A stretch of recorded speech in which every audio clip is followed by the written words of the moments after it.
course, you all know that this is Safari Live. Ready.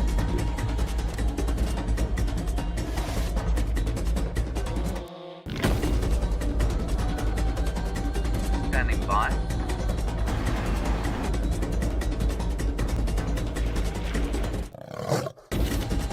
5, 4, 3, 2, 1. You are live, you are live. Good morning and welcome again to a beautiful sunrise safari. Unfortunately, we are lacking the sunrise today. It is very overcast and humid. Now, my name is Tayla, and on camera with me this morning, I've got Zander, aka Eggsy. No one really calls him Zander anymore. He's got a new name, but look what I have for you first thing, which I found in my vehicle. Have a look at these little critters over here. Aren't they beautiful? Now, have a look when they get right up close as to how stunning the antennae are of these two moths. They are beautiful and feathered. Can you see that? Particularly this one that we're looking at now. Now, unfortunately, I can't tell you which species of moth they are. This one I'm definitely not sure, but I just love that almost beautiful orange feathery antenna that they've got. And those antennas act as almost scent receptors, I suppose you could call them. It's a very, very hairy moth. But let's have a look at the next one, contender number 2. Now, to me, this looks like one of the hawk moths. I'm not sure which one, but it looks a little bit similar to a hawk moth. And beautiful, lovely red hairs covering the body with a not so impressive antenna like the other one. Isn't that amazing? Now, I found these in my vehicle this morning. There was another one that Eggsy described. It looked like a dragon, so you can imagine how impressive that little moth was. But unfortunately, it decided not to stick around this morning to start the show. And I'm going to see how long I can keep these moths for. They're just going to sit now on the dashboard, and we're going to carry on driving. And if they decide to fly off, well, great. If not, well, then perhaps we'll eat them. No, I don't know if I'll eat them. I think I prefer Eggs Benedict for breakfast rather than the moths. But for some people in Africa, moths are a very important part of their diet. Can you believe it? Have a look at that one moving on the left. It's beautiful the way it sort of just twitched there. Now, you're probably thinking that's bizarre that people eat moths.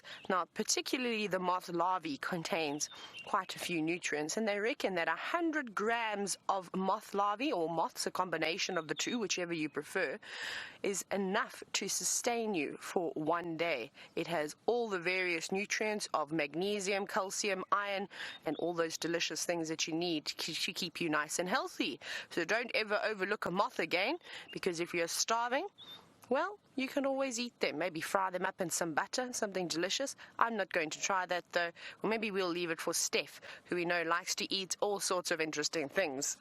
Kirsty actually just said to me now that she's quite excited to try them. So Kirsty, don't worry, I'll keep them for you. And I'll give you a little fry up, maybe a little bit of garlic for breakfast. Right, now, my plan this morning is to follow up on my favorite lions in the whole wide world, the Nkuhumas. Seeing as though they didn't catch anything for us while we were watching them last night, perhaps they went on a little patrol in search of some dinner.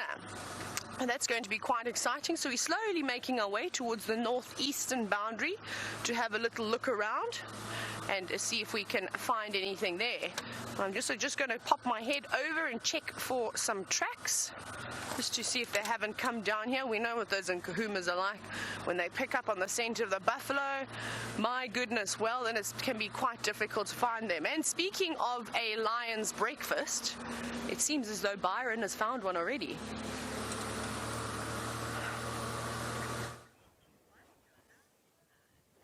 Good morning, everybody, and welcome again on Safari Live. Great to have you with us.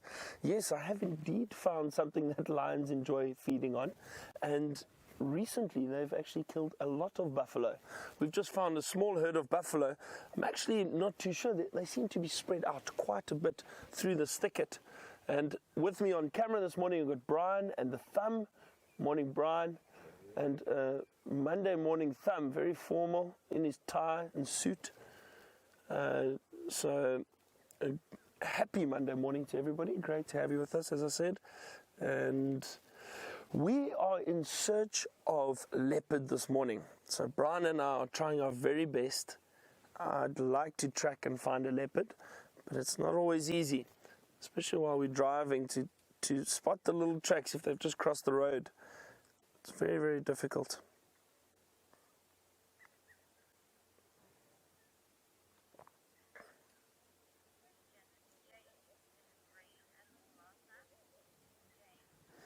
And good morning, James. And James has just sent us a question. And James would like to know if it rained at all last night. No, James, no rain yet. It seems to be building. There's quite a bit of cloud cover this morning, but it doesn't appear as if it's any chance of rain. There's no rain clouds, just very overcast. But I'm hoping that it will most likely get very hot again later today, and that will then build up, and hopefully we have some rain very soon. Now I can hear buffalo all over, so it must be this herd that's been hanging around on Nkuhuma for the last few days that we've seen, and I think it's probably buffalo from this herd that the lions have been hunting, because some of them have been younger buffalo and females. And that's usually what you find in herds. You can hear red-chested cuckoo calling quite a bit this morning in the distance. I think it's a little too far for you to hear. And I know a lot of our birding fans and birding viewers have been wanting to see a cuckoo. It's always quite difficult, but I'd love to show you one. So we'll keep an eye out for that too.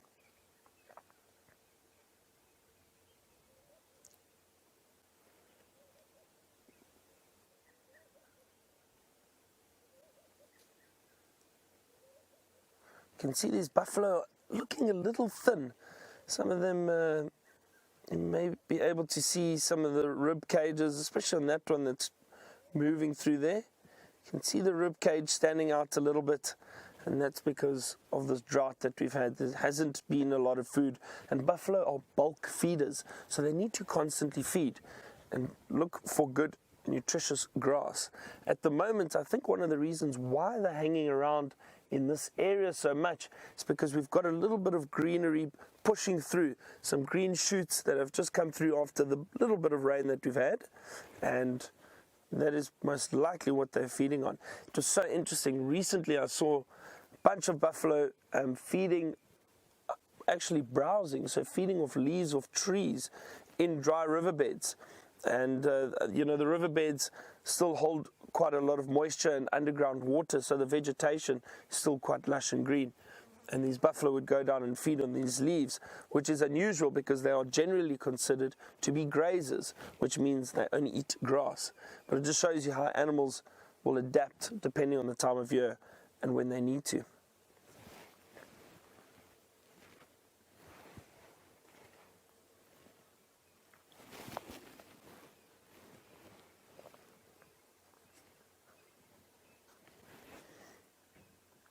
It seems to be moving off a little bit now. We're going to continue. We're heading towards one of the cut lines, and there was reports of a leopard that was seen last night by another vehicle, a big male leopard known as Nkuhuma. I'm sure a lot of our viewers know him. He has been seen in this area before many times, and they said he was moving around scent marking quite a bit. That's great, but I'm also a little worried because that just means that he's possibly moved a great distance during the evening, trying to scent mark his territory. Male leopard territories can be very, very large. So, but we're going to try our best, going to hopefully see if we can find any tracks, and we'll see what we can come up with.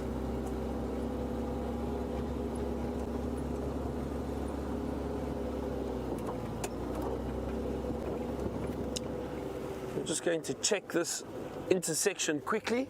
A lot of these intersections are great to have a look at because animals often use these roads as pathways. It's just an easy route for them to get from one area to another, and they'll often use boundary roads as territories or as territory boundaries. While we have a look here, let's see if Tayla's got an update on those lions she was looking for.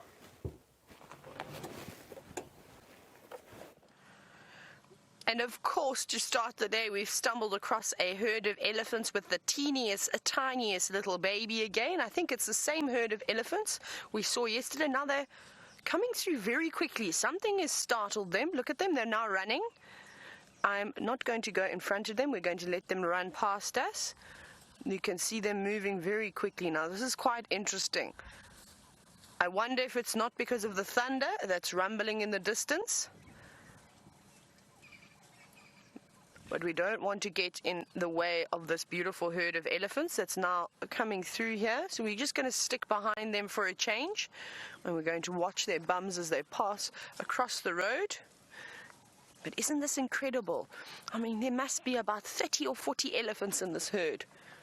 And you can see kicking up lots and lots of dust as they run away. I think it is because of the rumbling of the thunder. If it was something perhaps like the lions, sorry, I think there would have been a lot more trumpeting involved, and we've seen this on a number of occasions. Now, like I said, we're not going to follow this herd because they've clearly showed us that they're very upset about something, even though they weren't having their ears flared or trumpeting at us or doing any of those things.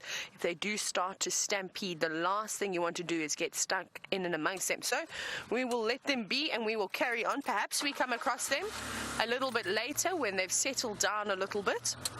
But now we're going to carry on looking for the footprints of the Nkuhumas. Let me just have a little look here. Whose footprint is this? Now, I've just got to check very carefully because I don't want to miss any tracks this morning. No, it looks like a hyena was walking here. It's quite difficult to tell, and that's what happens occasionally is you'll have something put its foot down first, and then you get an array of animals walking over the top of that, which creates quite an interesting track. Okay, well, it seems as though Byron has beat me to it this morning. Let's go and see what he's got for you.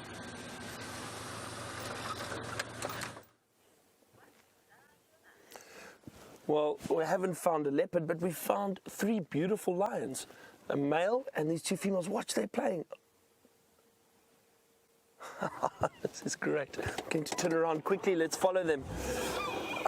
So as we got to that junction, we were having a look for tracks. I was about to get out the vehicle, looked up the road, and these lions were lying right in the middle of the road. That is fantastic. Oh, they seem to be crossing our boundary, though. We're on the cheetah cut line. This is the road that we're on at the moment.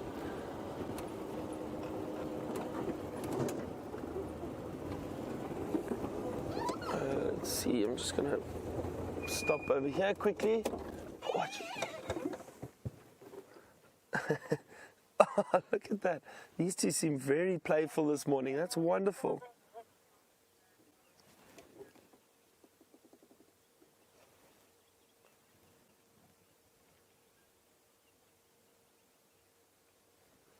And there's the big male. Oh, wonderful. That is lovely. What a bit of luck this morning. Let's keep going. Try to stay with them. I want to see those lionesses playing again.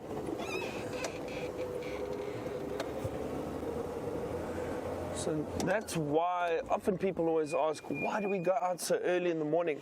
And this is one of the reasons, because these animals are still very active. It's nice and cool, it's not too hot. So a lot of the predators, like lion and leopard, are active fairly early in the morning, moving around, scent marking, potentially hunting. They generally are nocturnal, so they'll be far more active at night. Hang on a second, let's see if we can get another view of them. As I said, they're crossing our boundary at the moment, heading in an easterly direction. Let's just see, maybe get another glimpse of them.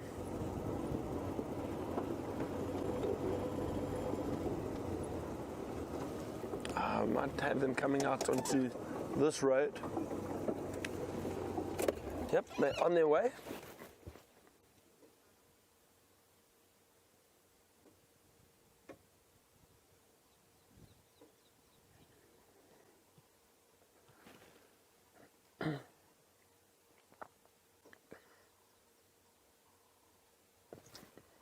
So as I was saying, it really is great to get or to find animals like this early in the morning while they are still active.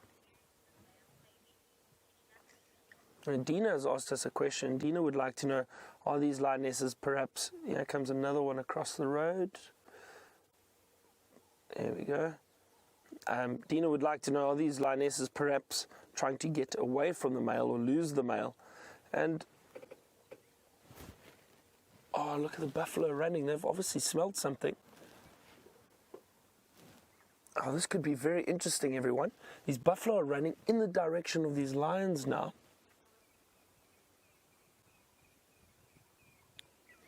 And I don't know what startled those buffalo. Perhaps they picked up on the scent of the lions, but these lions are now heading in their direction. So we're going to sit tight and have a look and see. Maybe we have some action this morning. But Dina, just getting back to your question about whether or not those lionesses are trying to lose the male. I'm not too sure. I don't think so. Occasionally lionesses may try and move away from a male, but I think perhaps these lionesses are just trying to hunt. And while they're moving, this male knows that there's a good chance of having a free meal if these lionesses are successful, so he's possibly just trying to stay with them. I know usually if lionesses have cubs, then they may, especially young cubs, they may try and move away from the males because they are a little bit nervous.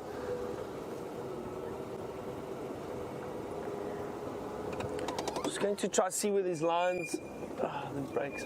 Just going to try to see where these lions are moving. We've lost them now, but I'm going to sit with this buffalo herd. While I do that, Tayla's got the rest of the pride.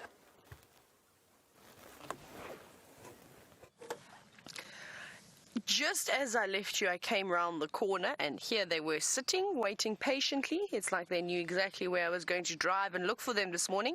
Now, I've got 1, 2, 3 of the lionesses, and I think I've got all the cubs. 1, 2, 3, 4, 5, 6, 7, 8. Yes, all 8 cubs are accounted for and present. Now, they're starting to walk in front of my vehicle. As you can see me ducking, trying to get out of the view. And the lionesses definitely look a little bit on the hungry side. So I know there's going to be I think there's going to be quite a bit of action this morning. Hopefully they'll pick up the scent of some buffalo. There have been quite a few footprints of the buffalo around this area. So that's going to be quite exciting. We'll just let them walk past us. And of course we've got 3 cubs that have decided they're not quite ready to move just yet. I'm also going to have to just update the sighting every now and then on the radio just to let the other guides know.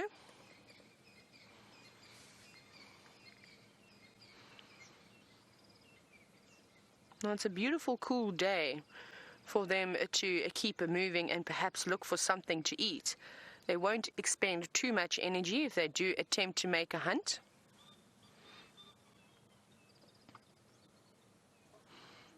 Here we go, all greeting each other, rubbing heads. It's always quite sweet to see.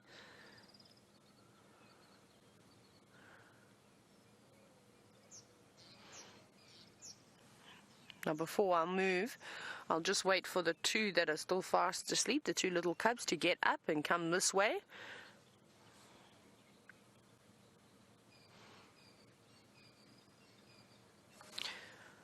We'll just quickly update and let everybody know that's what's happening. 3 Nkuhuma lionesses and all 8 cubs who are at Drakensberg Central Junction. They seem to be moving in more of a northerly direction. It's just myself here. There we go. The other 2 have decided to wake up and are coming back.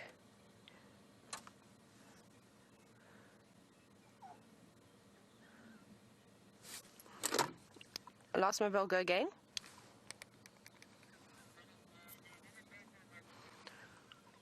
They're up and down. They're moving into the block now just west of Drakensberg Central Junction. Sorry, I'm just letting everybody know what's going on because we don't want these lines to cross out. We obviously want to try and get everybody to come through and have a look.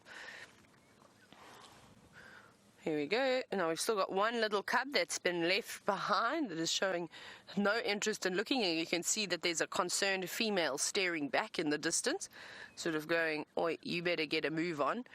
This was not our plan this morning to rest. We need to catch some breakfast." You can see that lioness is looking very impatient. I would be quite nervous if that was that cub, because if my mother gave me that stare, I'd only know that I'd be in trouble. Right, let's very quickly go back to Byron and see how it's all going on down there. Oh my word, look at this everyone, these lions just managed to catch a young calf. This is incredible.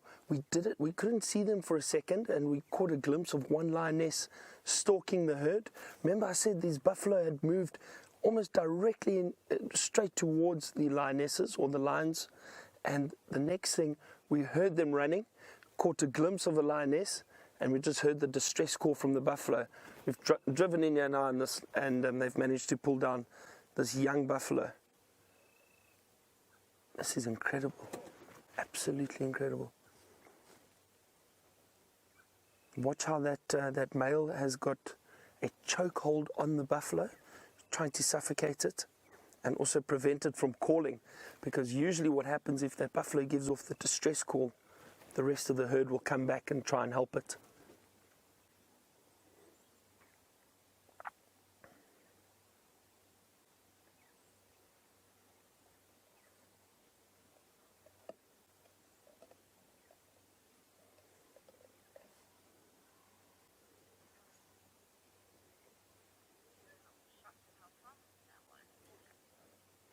Oh, that was incredibly quick. Literally from seeing the buffalo running to these lions moving into the area, it was incredibly fast. Must have been 2 minutes, 3 minutes.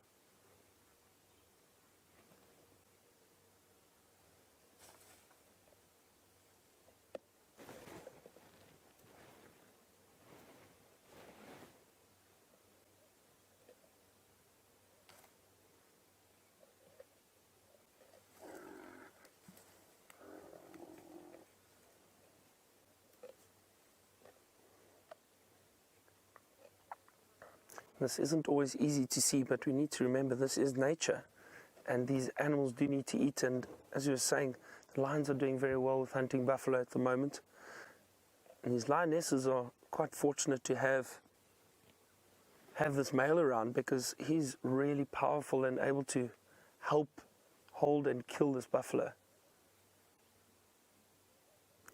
The other lioness is just off to the right, and she's actually watching the rest of the herd. Can see the herd in the distance, see how she's poised and focused. Now probably almost 100 meters ahead of her, the rest of the herd is right there.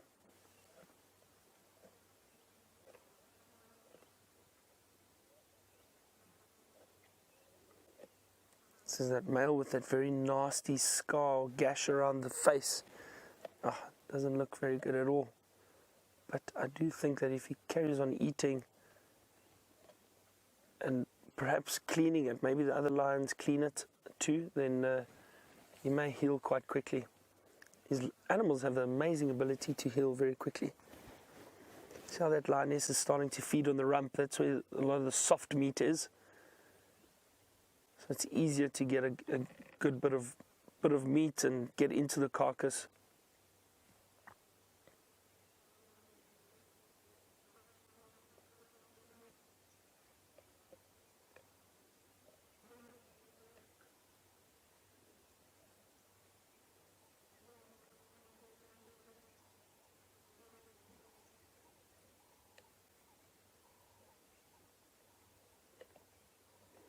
That really happened so quickly. Brian and I didn't see the actual takedown. We could see the lions run, heard the buffalo running, and we heard the quick distress call, that very, very distinct buffalo distress call. And we drove in here quickly, and as we got here, they had already brought it down. so quick, so efficient. It was amazing.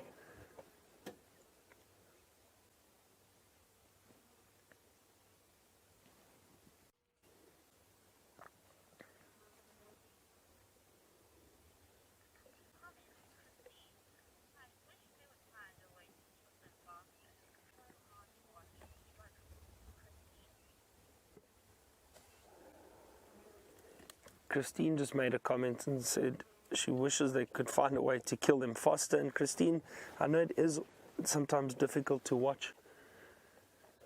And it depends. Usually, I mean, smaller prey, they are able to kill a lot quicker. But it might be a little bit difficult. Maybe this male isn't really getting that chokehold right. And, but again, this is nature, and it's not always pleasant to watch, and nature can be harsh, but it is survival. It really is amazing that we're able to bring this to you live, and as we seeing it, you seeing it. This, that's what I find so fascinating about Safari Live.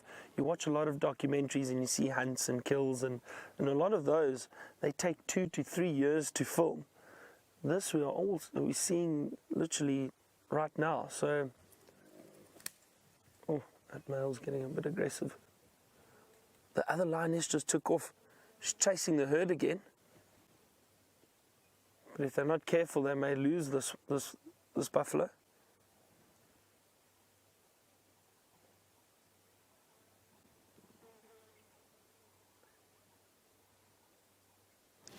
And it's amazing. We spoke about how opportunistic they are.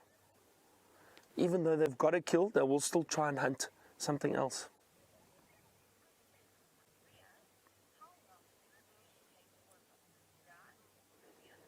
So Maria's asked, how long does it usually take for a buffalo to die? Maria, it all depends. Like I say, occasionally it can be quick, 5 minutes, 2 to 5 minutes.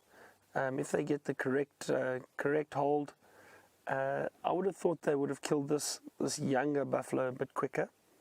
And the male's still trying to choke it, but I don't think he's got a... those lionesses are playing again. I think they'll probably return back to this carcass. So Maria, it all varies. It can vary quite a bit, but generally 5-10 minutes, sometimes longer. Depends if it's a big buffalo bull. I've seen lions though with smaller prey, and they, for example, in impala, they hunt that and they literally kill them on impact. They hit them so hard. I think it looks like this buffalo is dead now.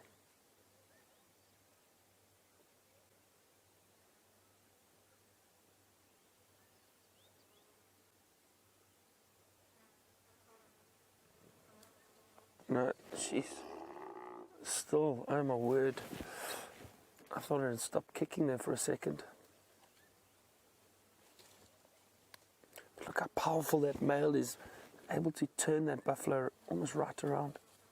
I'm surprised these lionesses haven't returned.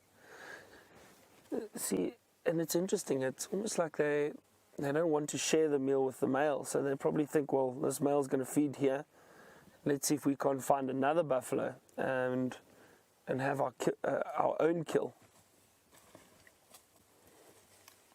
Wow, look, it's amazing to watch the struggle. This is incredible.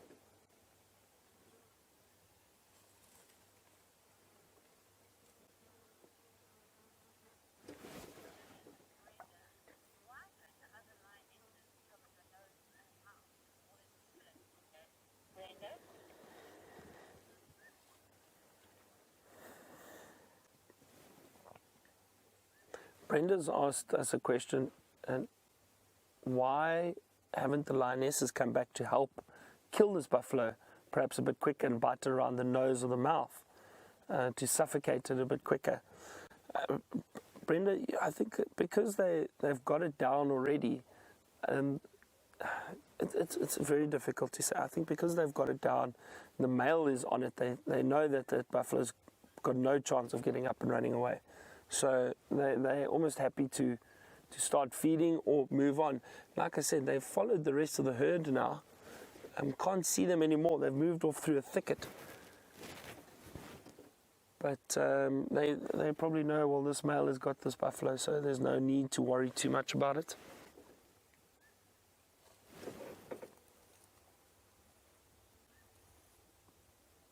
Wow, look how he's lifting that buffalo up. Incredibly powerful. As I said again earlier, you know, they're so opportunistic, even though they've got food right here, because there's still the potential chance of catching more just around the corner.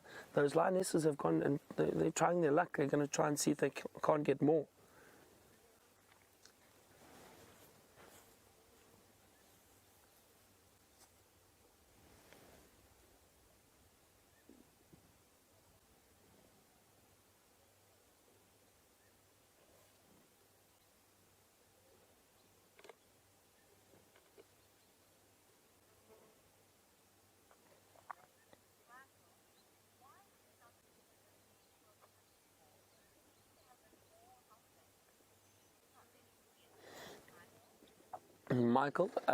Michael has asked us, and good morning to you, Michael. Michael's asked us a question about these Birmingham males, these big dominant males.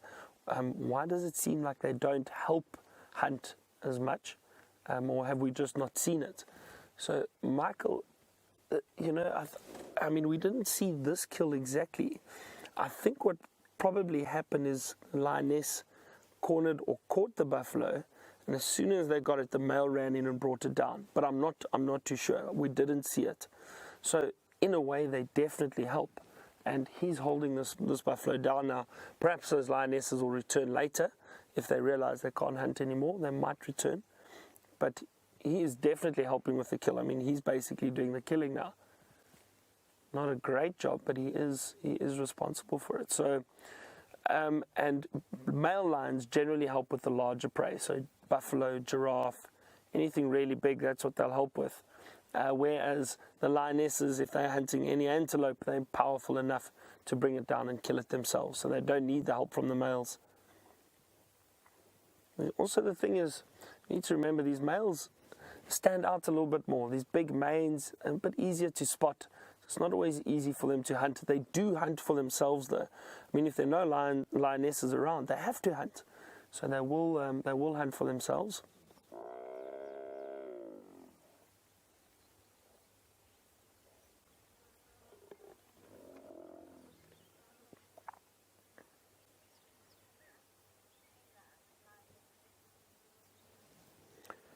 Going to try to see if we can work out which direction those lionesses have gone. We'll stick with this male also, just to make sure he has killed it, and you never know, we could get some other lions joining. While I do that, let's get an update from Tayla and see if those lions are moving. This is absolutely incredible. You're looking at a dead buffalo that's obviously died from natural causes a few days ago. It's wriggling with maggots, and the lions have just spotted it.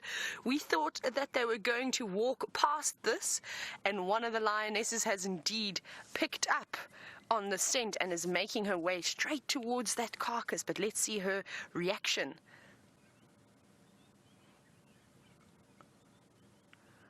Oh, you are so lucky coming across a free kill like that. Now, it's very thick in there, so we will try and maneuver around. Perhaps we can go in a little closer. Let's see if we can poke our nose in through here. What do you think, Eggsy? We should fit. We fit anywhere. Good old Jigger. Jigger goes where no other vehicle has ever gone before. No, I'm sure probably gone all sorts of places. Let's try and get in here, though. You're going to hear a little bit of noise, unfortunately. It's just there's a few small little branches that I'm going to drive over. I need to try and get a gap here. Right, I'm going to protect my moths. Eggsy, are you okay to go through here? I'm ducking. I just want to get a little bit further forward for you. I will sit under the trees. Can you see them, Ned? Okay, we're going to have to stop here. I'm sitting amongst the trees. Now they're investigating this carcass. I can hear a buffalo distress call. I'm just taking my earpiece out to quickly listen.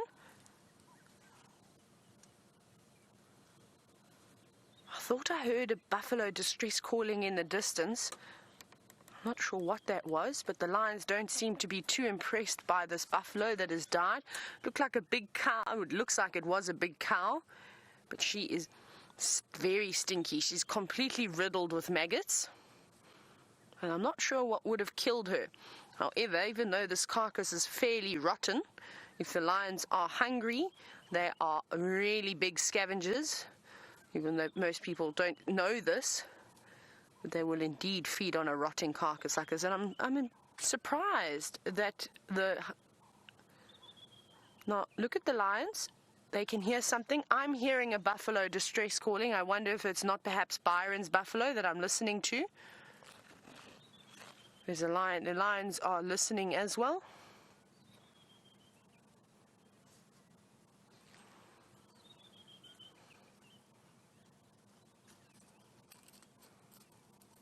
You can see them all following one of the lionesses, one by one. And it does indeed seem as though it is Byron's buffalo that's making this noise. We're going to try and keep up with the pride. It looks like that this rotting carcass is not their cup of tea this morning, and I think they are listening to the sound of the buffalo distress calling. And perhaps they're going to move that way. Now, unfortunately, I think it's just too far away for you to hear. We need to now try and get out of here. Let's try and reverse quickly and try and keep up with them. I'm just going to get out of all the trees. What? You can just see I've been attacked by all these branches.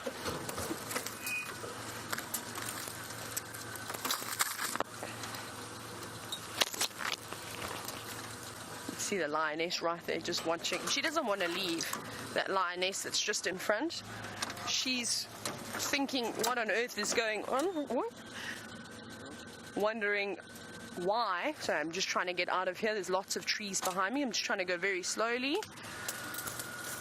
And I don't blame her for not wanting to leave that carcass, because that is a meal. They don't know what they're hearing. They're hearing a buffalo distress calling, but they're unsure what's going on. I'm going to stop. Sorry, Eggsy.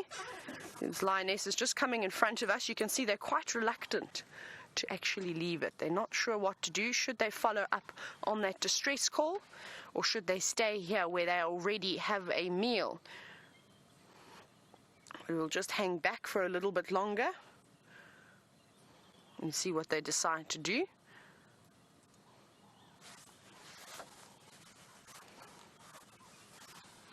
Very uncertain at this moment in time.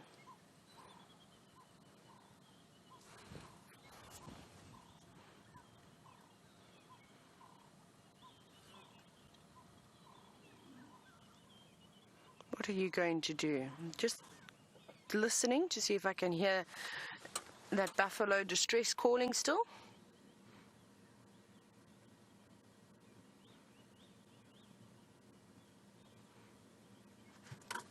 She's coming right past the vehicle, and of course she's quite comfortable doing this. She didn't even look at us when she walked past, so don't panic. As long as we stay seated and stay still, they're quite happy to move around us. Now let's see what they're going to do next.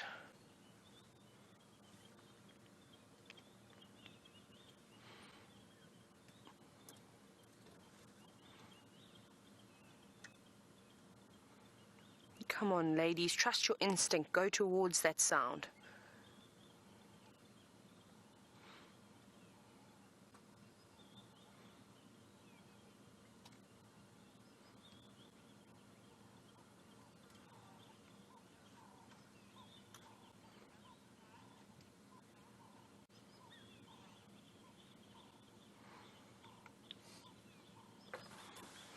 All the birds are just starting to wake up now as well. It's actually sounding quite beautiful this morning.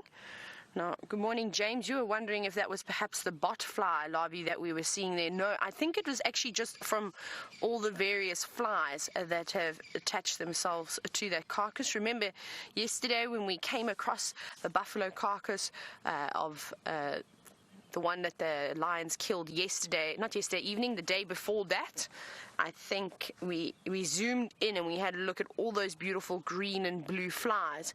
So I think it's a combination of larvae from them. I don't particularly think that it is the bot fly. I'm still hearing lots of thunder rumbling in the distance. You can see the lions are starting to move again.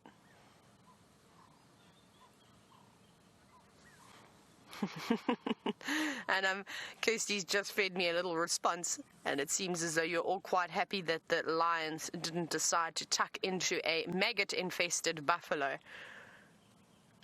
You see, they are so spoilt that they have got the right to sort of turn their nose up to a decaying buffalo. I don't blame them for preferring the fresher meat, but if they were desperate and they hadn't been as successful they have been over the last couple of months, I can promise you that they would have dived straight into that and started eating it, regardless of how old it would be. And I'm sure once the hyenas pick up the scent of this, thank goodness we are upwind of this buffalo, so we didn't really get too bad of a smell. I'm sure the hyenas will come in and clean this up. Might be a bit difficult for the vultures to see because it's hidden in between some bushes. So I think the hyenas are going to have to take this one on. We'll just wait for the little cubs to move off a little further away, and then we will follow them again, because I'm going to have to drive over a few small logs and things, and I don't want to give them a fright. And thank goodness they're going back towards the road again, because it was going to get a little bit tricky to navigate through this bush willow, spike thorn, lots of sickle bush in here. Not a very nice thicket to go driving through. We'll wait for this last lioness to jump up and follow the rest of the gang. There she goes, and that's our cue now, so we don't lose them, to keep going.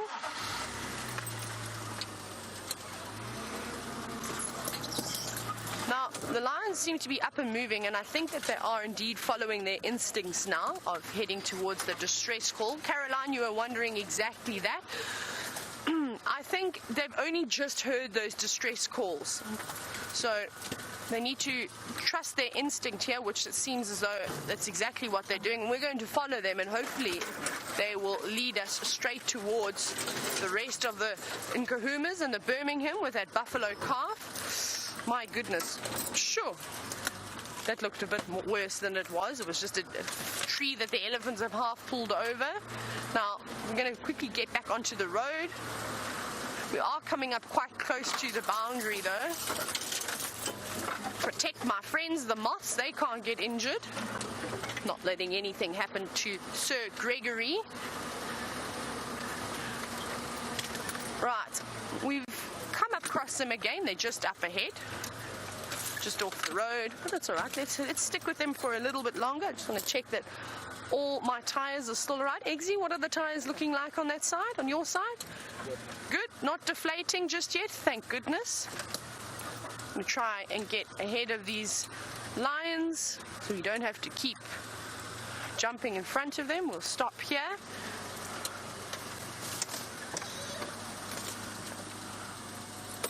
There we go. Now you can see they're listening. I think they're definitely heading in the direction now of those distress calls.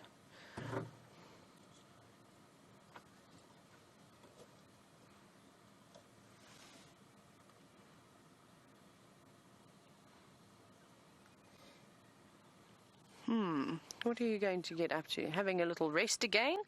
Up and down this morning. They can't seem to make up their minds.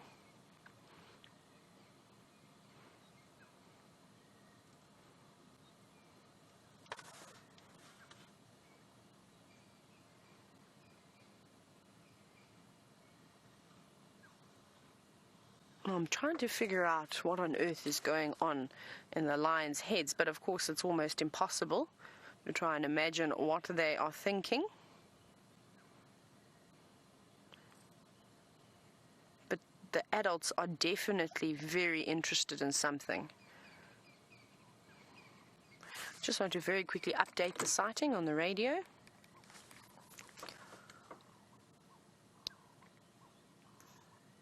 Nkuhumas are now sort of mobile back in an easterly direction. We are just north of the Drakensberg Central Junction. It's still just myself here. Just let everyone know and see.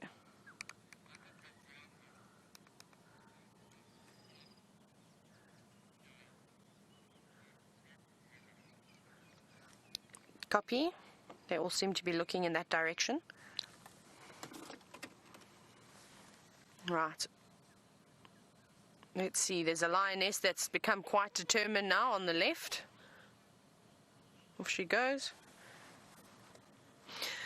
Melinda, you're quite right in saying or asking if the cubs are getting more used to the vehicles. We actually saw it quite nicely yesterday, where the little ones, when they were sort of chased around by the elephant, they didn't mind actually seeking shelter behind our vehicle. And also when they decided to come back and regroup with the rest of the pride, there were, out of the 8, I think 4 of them walked past and were very relaxed, and there was one of the younger cubs that unfortunately was still a little bit nervous and did a little trot past us, but that's all right. It's going to just take a little bit of time, but they're definitely improving every day. And when we're with the cubs, I always try and be a little bit quiet and give them a bit of space when they're off-roading, and you know, the adults are not concerned at all by us, so I like to sit quietly and let them come towards us. But the 2 older cubs, I've noticed, are becoming quite cheeky, and this is typical of lions. They get very curious when they sort of get to about 6 months, and then they really want to know what the vehicles are. So they come right up, they have a little sniff at the tires, and that's fine. You can sit quietly, but obviously we don't want them to learn that they can touch the vehicles in any way. That can become very dangerous, so we've sort of got to monitor that as well. But let's carry on here. You see Ephraim has now joined us. We'll let Ephraim jump in front. So they're just coming out, they're going to come out on the road. Me. Ephraim is such a gentleman, hey? Ladies first. Thank you, sir. Let's try and catch them again. Now we're going to try and stick with them for as long as we can, of course, because I suspect that this is exactly where they're going, is they're going to head to... Oh my goodness, they crossed so quickly. Look at them, they're already over there. Okay, we need to find a little spot in here. We're going to have to do some more off-roading again, but we'll get in. We'll find a good spot. I'm going to jump in front of them. Lots of fallen trees that are littered all over the place, but this looks like in a right spot. Let's go here. Right, let's go across to, Byron for an update while I try and keep the thorns out of my tires.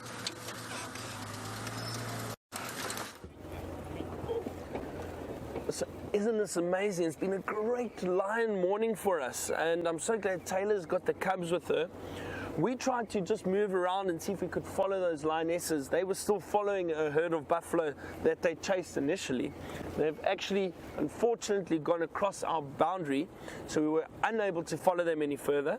The male was still with that buffalo, but he had killed it. And what had happened was, we obviously had such a great sighting of all the action. We wanted to allow some of the other people in to see it too. So a few other vehicles that have gone to view that male with that buffalo. But the lionesses hadn't returned, so they might do later, but I think they were still quite intent on following the rest of that herd of buffalo. What an amazing sighting. It really was special. I think I've still got some adrenaline going through me at the moment. It was very exciting. Myself and Brian were getting so excited.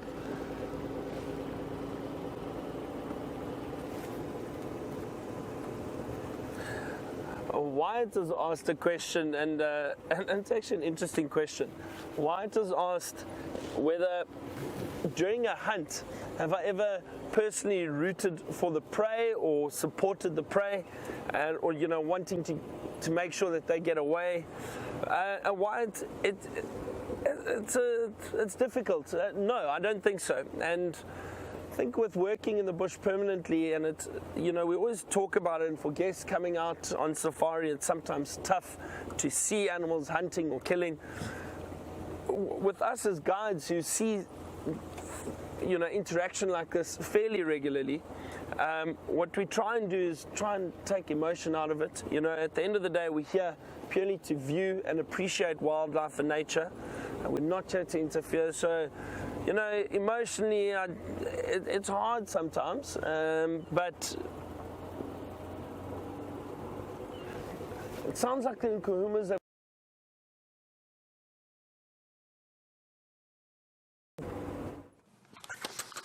I don't know what is going on today. We're following the Nkuhumas through this block, and they have found another buffalo that's on its way out. You can see it's bleeding from its scrotum, unfortunately. What on earth has happened? So this buffalo is not getting up and going anywhere. It's obviously seriously injured by something. I don't think it was from the lions. Now they're going to try and kill it.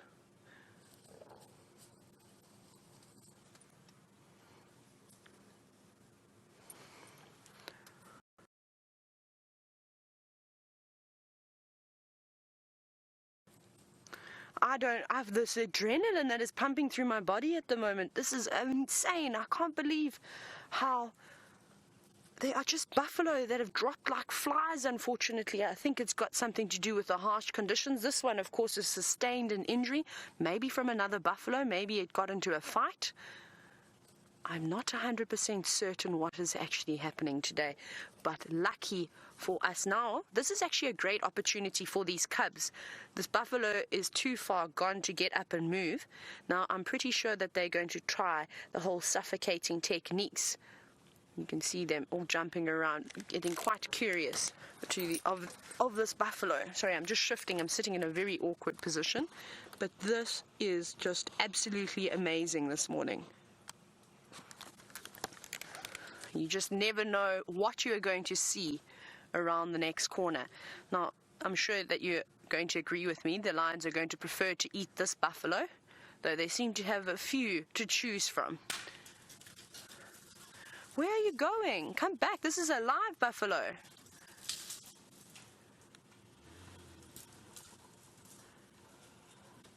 What luck Byron and I are having this morning, and we're so happy to share this with you. Remember, we are on a live safari, so if you'd like to chat to myself and Byron, you're welcome to do so by either hashtagging Safari Live on Twitter, or you can head and send us an email, questions@wildearth.tv.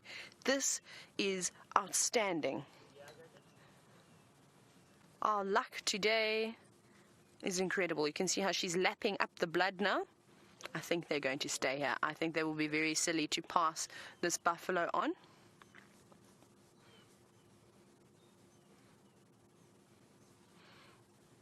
Now she's got that lovely color of ruby red on her face. My mind has finally, it's been blown. I've never seen anything like this before, where in one morning we come across one dead buffalo, and then they leave the rotting carcass, and then they come across another buffalo. Now, this is serious luck for the Nkuhumas. You can see them drinking of blood now.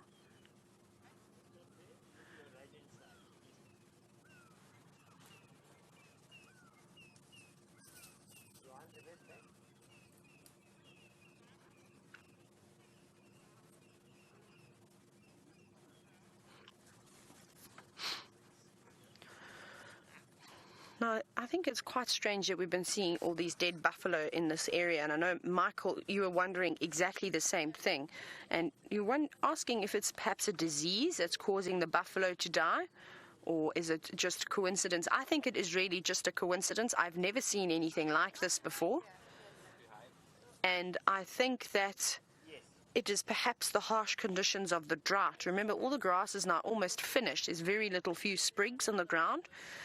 And I don't think that it was enough rain in order to just get them, sort of bring them back to life, I suppose you could say. And some of these older buffalo, this does look like an older buffalo, have succumbed to the harsh conditions. But we've been seeing the lions, of course, hunting buffalo very much alive. So to come across something like this is just an absolute treat, and almost giving them the morning off.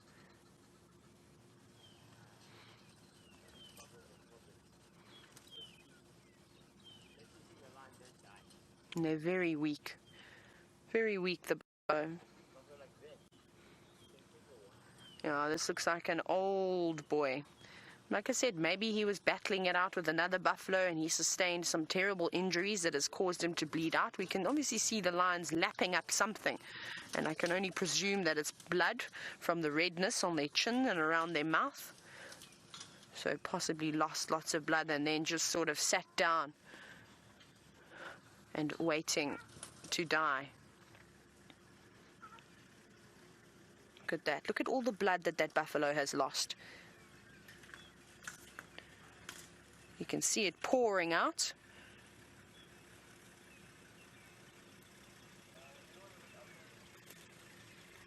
This is unbelievable. Sorry, I'm shifting again if you see a bit of movement. You are all so lucky, and I hope you're taking lots and lots of screenshots, because I don't know when we're going to have another morning like this. This week, past week, has just been filled with amazing sightings.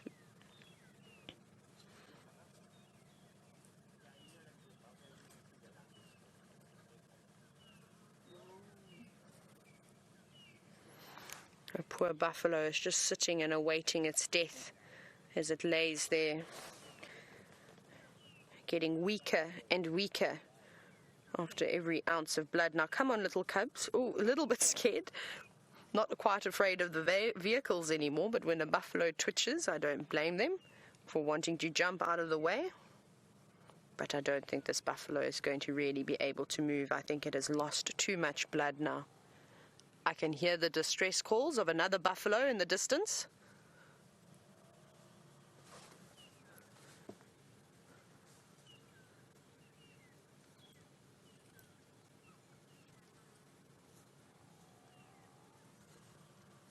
There's definitely another buffalo.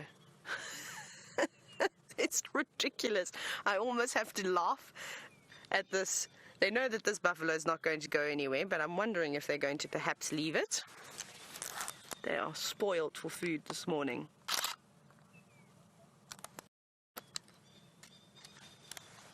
If you hear me snapping away occasionally, it's me just grabbing my little screen grabs.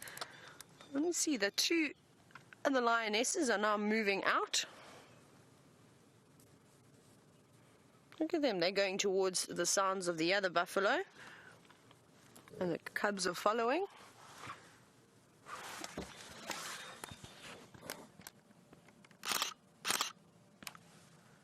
This is a crazy morning, and off they go. Interesting to see. No, they're all moving off now. How bizarre.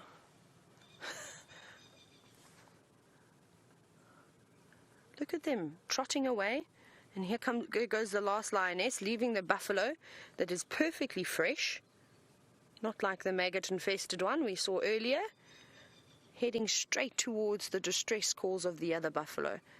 What on earth is going on this morning? And these are the mysteries that we face every day out in the bush. And that's when you know the lions are well fed, is when they are choosing between which buffalo to go to.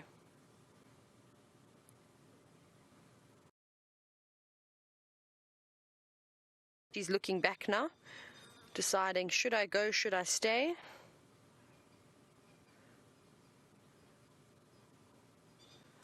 And of course the buffaloes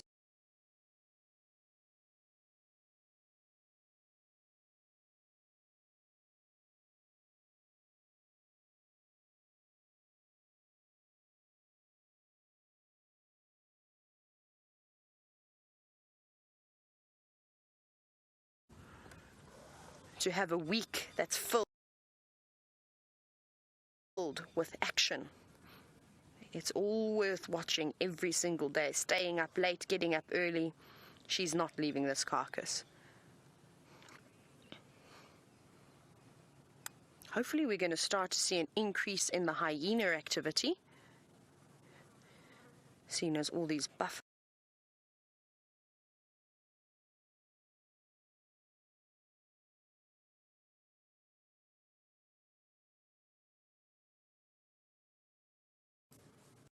also buffaloes to have a week that's filled with action. It's all worth watching every single day, staying up late, getting up early. She's not least in the hyena activity, seeing as all these buffalo are dying.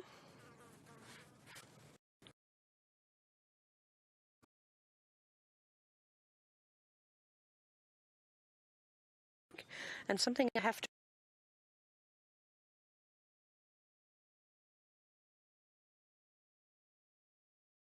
and that's what I find amazing, is that we've got a dead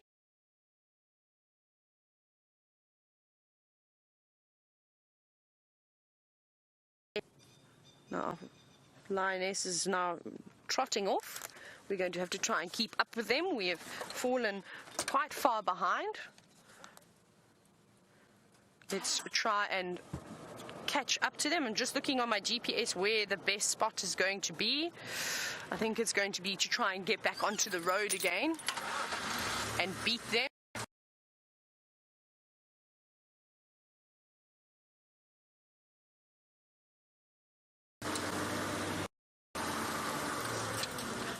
It's a very appropriate name for a group of zebra, a dazzle with these dazzling stripes of theirs.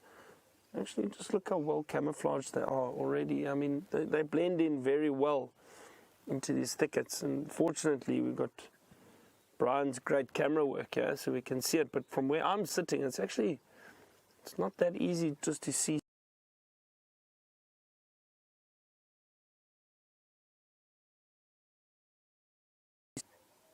They are beautiful animals.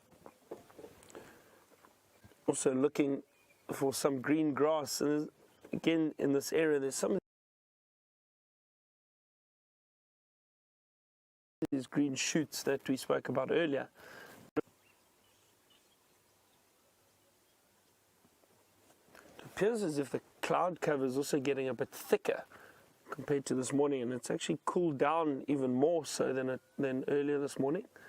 So that's good. Maybe, who knows, maybe it builds up even more and get a bit of rain. Look at that. Lovely morning. We're saying it's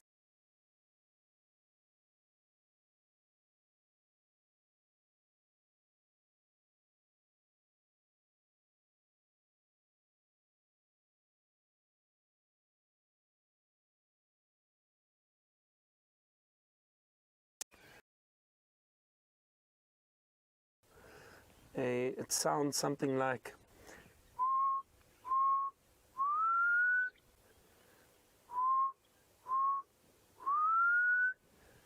that's a black cuckoo. I'm so sad, or I'm so sick. So that's apparently, that's how the book describes it. That's not what I'm saying.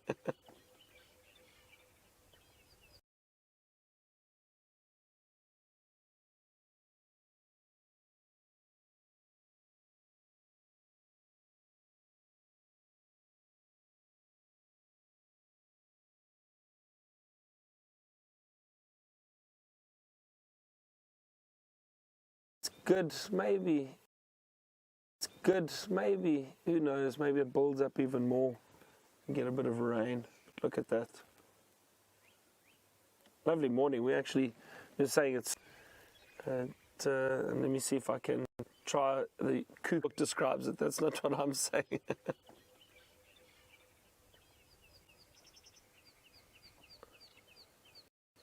We heard the sound above us. We thought, was that a plane? But it's nothing better than seeing lightning and hearing thunder in the bush. No lightning just yet, just thunder.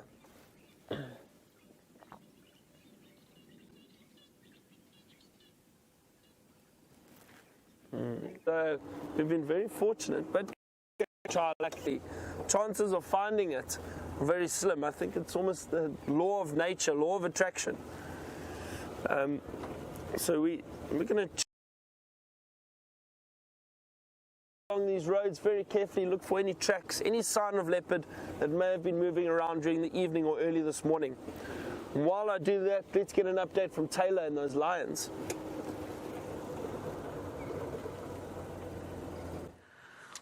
I think the lions are just as confused as we are. The little ones have decided they're going to play. They're even climbing the tree. Can you see that there, Eggsy, how they're up and on the tree?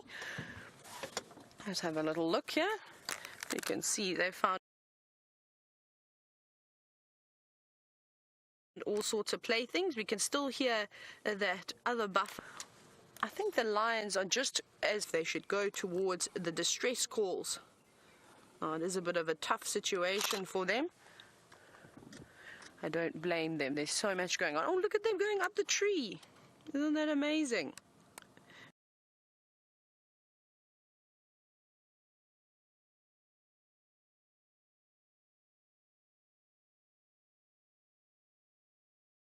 Tree climbing lions, of course, the Nkuhuma's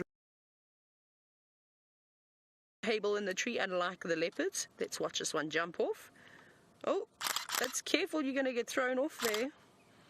I am snapping away, and I hope that you are doing the same this morning, because this is absolutely beautiful. Oh, and up they go onto the termite mound. Oh my goodness. Now they're playing King of the Castle. And off they go. Sure. Racing around this morning.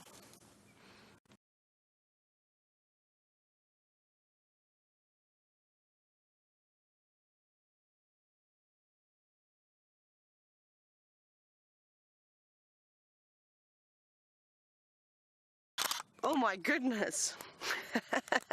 Now they're playing King of the Castle. And off they go. Sure. Racing around this morning. It's almost just like a bit of a blur across the screen when they go so quickly.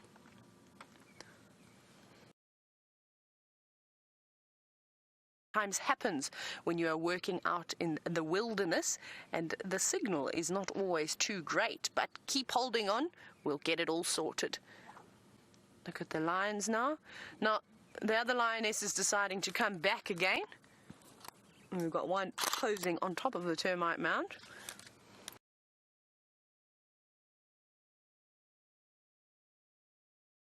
Sorry, I'm trying to duck. I don't know what way to go this morning because the lions are coming from all over. They're now gone. Keep holding on. We'll get it all sorted. Look at them walking with determination this morning. Trot, and our other lioness who's a bit concerned about the... We're going to have to keep playing leapfrog and keep moving. We'll try and follow them just because once we get to cheetah cut line, unfortunately, that's as far as... And of course, with the wonderful Nkuhumas.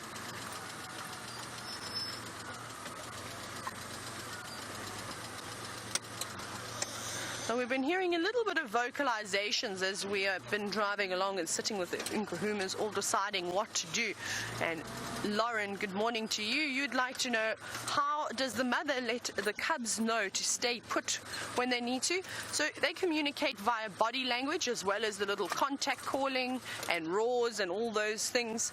Now, I'm pretty sure it's a combination of a death stare.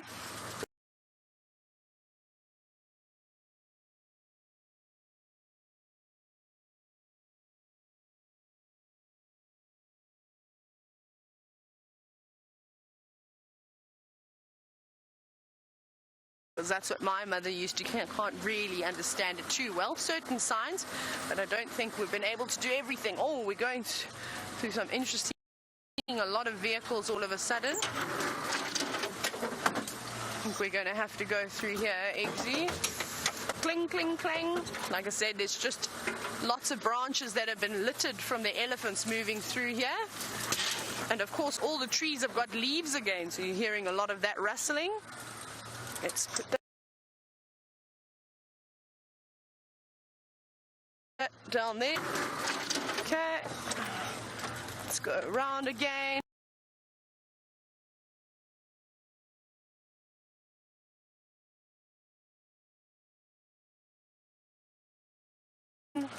Please bear with, it's opening up.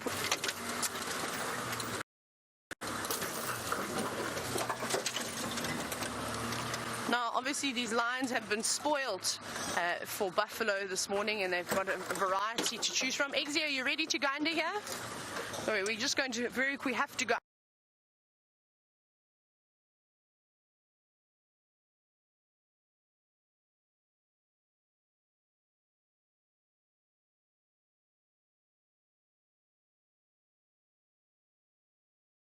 Underneath, otherwise we.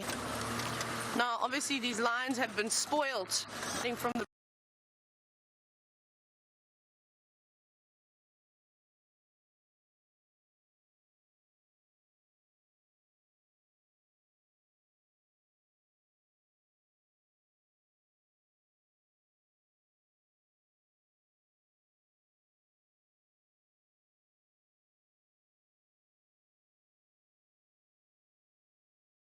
That I don't think they're going to have a problem at all with trying to find out where those carcasses are. They're going to pop out here. I need to very quickly do a loop and then jump back onto the road again, as we've got a massive tree that the elephants have pushed over. Here they go. They're just up in front of us. Let's go out of 4x4 now. This morning I haven't known where to look, and I'm sure that you're all cubs, of course, are just tagging along, still playing.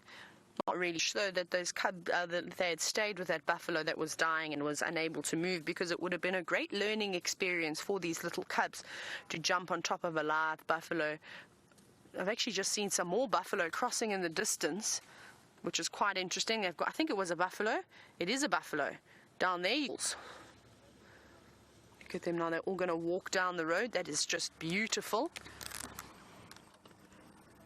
So snap away. Like I said, you're going to regret if you aren't taking any snapshots, because soon these cubs are going to be so big and not as fluffy when the Nkuhumas were once little. Now they've paused.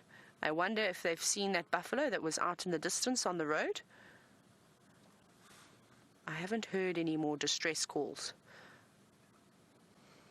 I see buffalo running now. That's what she's seen too. I don't know if it was a calf that ran across the road. We're going to try and keep up with them though. Let's go up ahead a little bit further. So it looks like there's buffalo running up and down. It's so much action here today. Everybody's so excited. Everyone's got their cameras ready. I've got my camera ready. Eggsy's got his camera ready.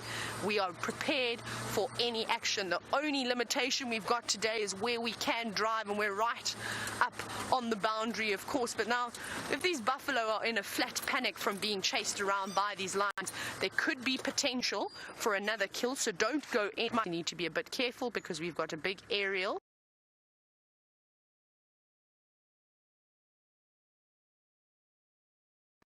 Sticking up. Now they're going straight to where all the buffalo are running around. The storm is moving in. I hope the volumes are turned as loud as they can go. Oh. Let this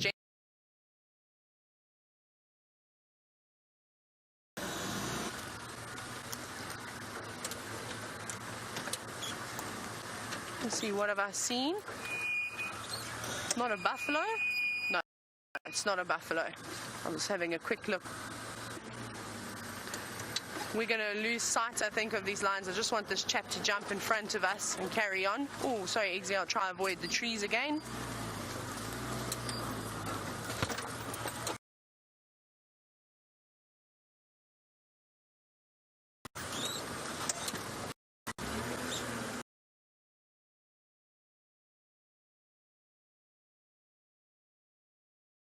No, it's fine, you can go. Little cub and the rest of them.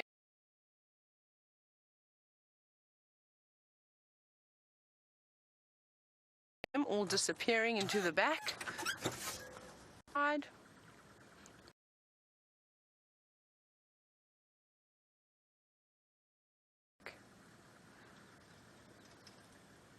Towards them.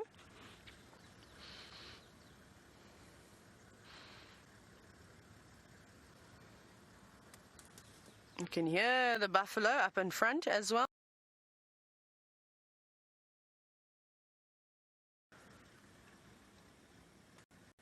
Sort of sounds like they're communicating, possibly a concern noise, sort of straight down the road where we did see that one very briefly on camera. So let's see if they continue. I suspect though that the young calf that was being killed by the two other lionesses in the Birmingham, I think that has now died because we haven't heard any more distress calls. So possibly, which I'm hoping, is that the attention is now going to be drawn onto the buffalo that are up ahead, and maybe they make another kill. This is going to be amazing though. We are going to have the lions forever now, especially if it's a young calf. They'll eat the one very quickly on Torchwood and then come back across to the buffalo that are all scattered around. They're crossing. I don't know if you can see them, it's quite difficult. They're running in the distance now. The cub, I don't know if you can see them, it's quite difficult.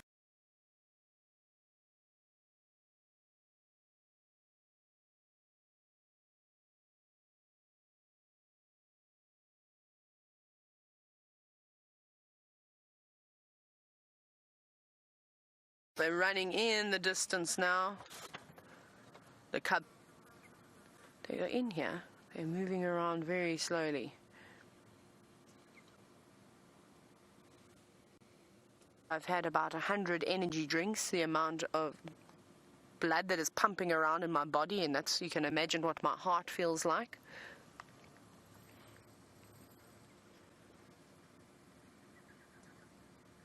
I can still hear another buffalo in the far distance, but it seems as though it's quite far away from us.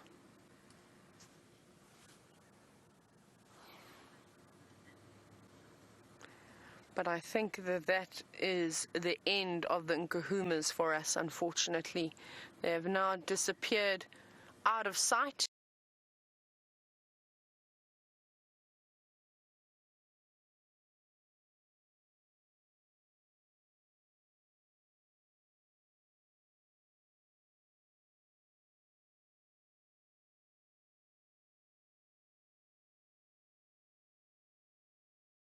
Too far for us in Torchwood. A little bit further, I want to investigate these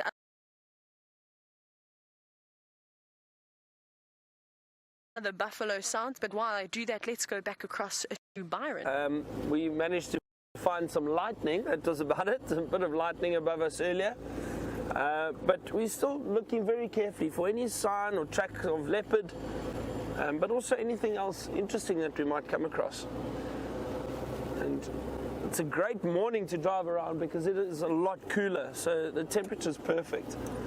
Also, what happens, I find generally, and I've noticed this in the past, when the mornings are a bit cooler, some of the predators, because they are quite active during the evening, will go and rest and lie down somewhere, and then later, as the morning starts to warm up again, they'll get more active and move around until it gets hot, and then they'll rest again.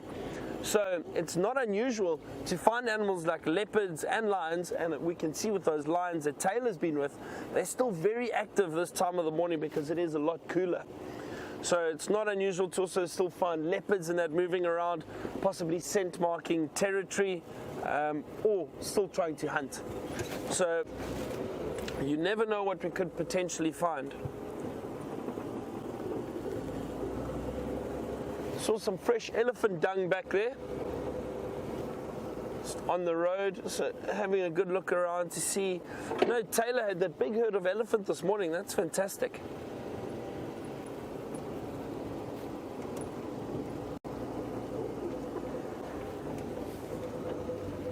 And the whole time we're driving, keep trying to check the roads.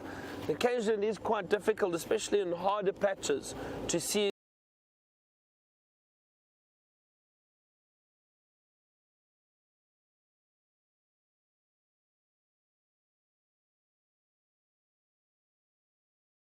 the track's just one, usually just one, so it's not always that easy.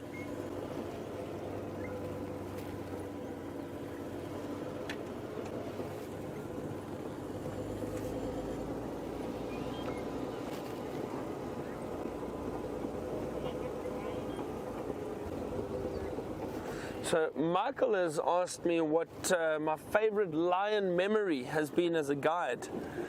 Michael, I'm trying to think. I've had some really nice encounters with lions. I've walked into lions on a number of occasions trying to track them, and never, touch wood, I've been very fortunate. I've never been charged by a lion, not yet anyway. You know, it's still could very easily happen. What else have I seen that's been memorable? I must admit, what else have I seen that's been memorable? I must admit, these roads crossing, there's often a chance of seeing leopard tracks or any animal tracks moving through the area.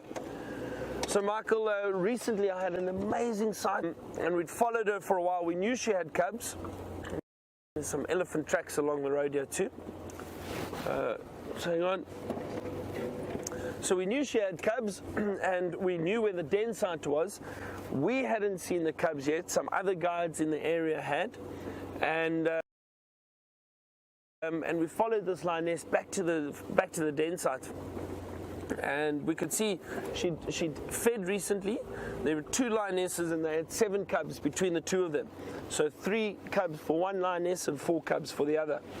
And these lionesses had killed something, so they'd fed, their bellies were full. One lioness moved back to the den site, and what had happened was then she called the cubs, and all 7 little cubs come running out this little bit of a rocky outcrop where they were hiding. Brought them out, and she took them back towards the kill. And that was their first experience out of the den site, and it was just unbelievable to see. It's the first time I've ever had that, and for me that was probably one of my most memorable lion sightings. To see these little cubs exploring the world for the first time with their mothers, it was just incredible. It really was amazing. So I'd have to say that's definitely up there with the most memorable lion sighting.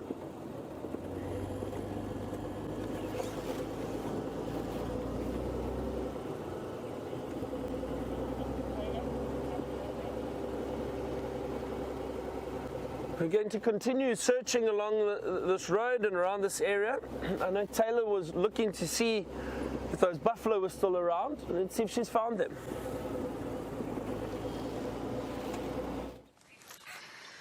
We have got the panic-stricken buffaloes, which I presume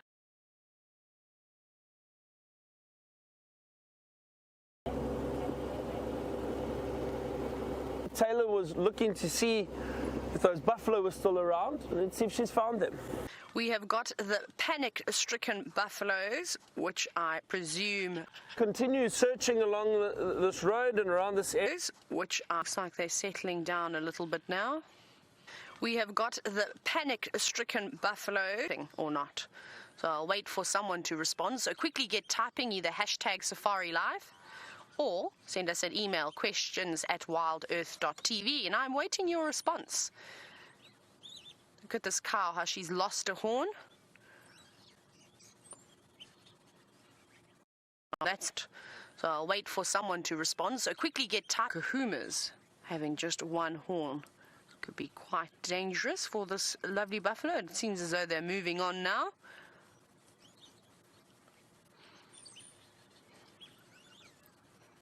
Off they go, moving right out of the area. And it's quite typical for the buffalo to hang around.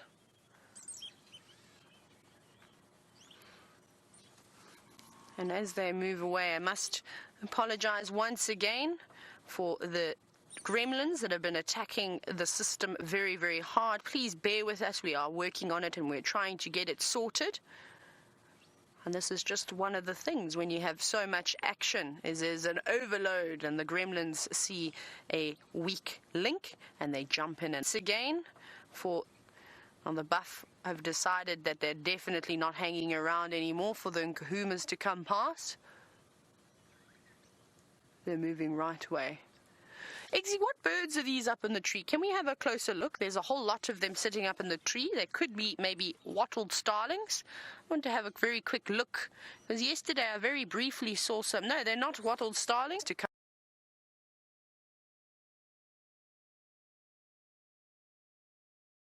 past. follow the herd quickly. Let's keep up with them.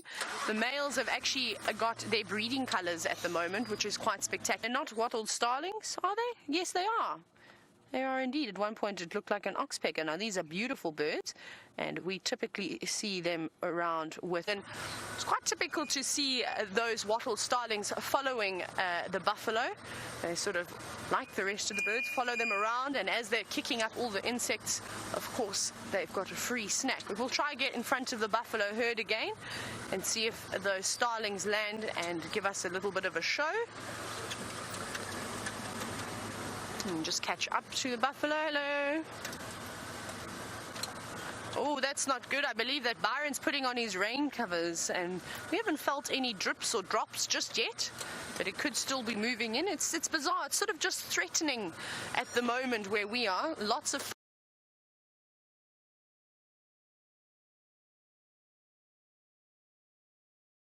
thunder, the occasional flash of lightning, but I'm not too concerned. Oh,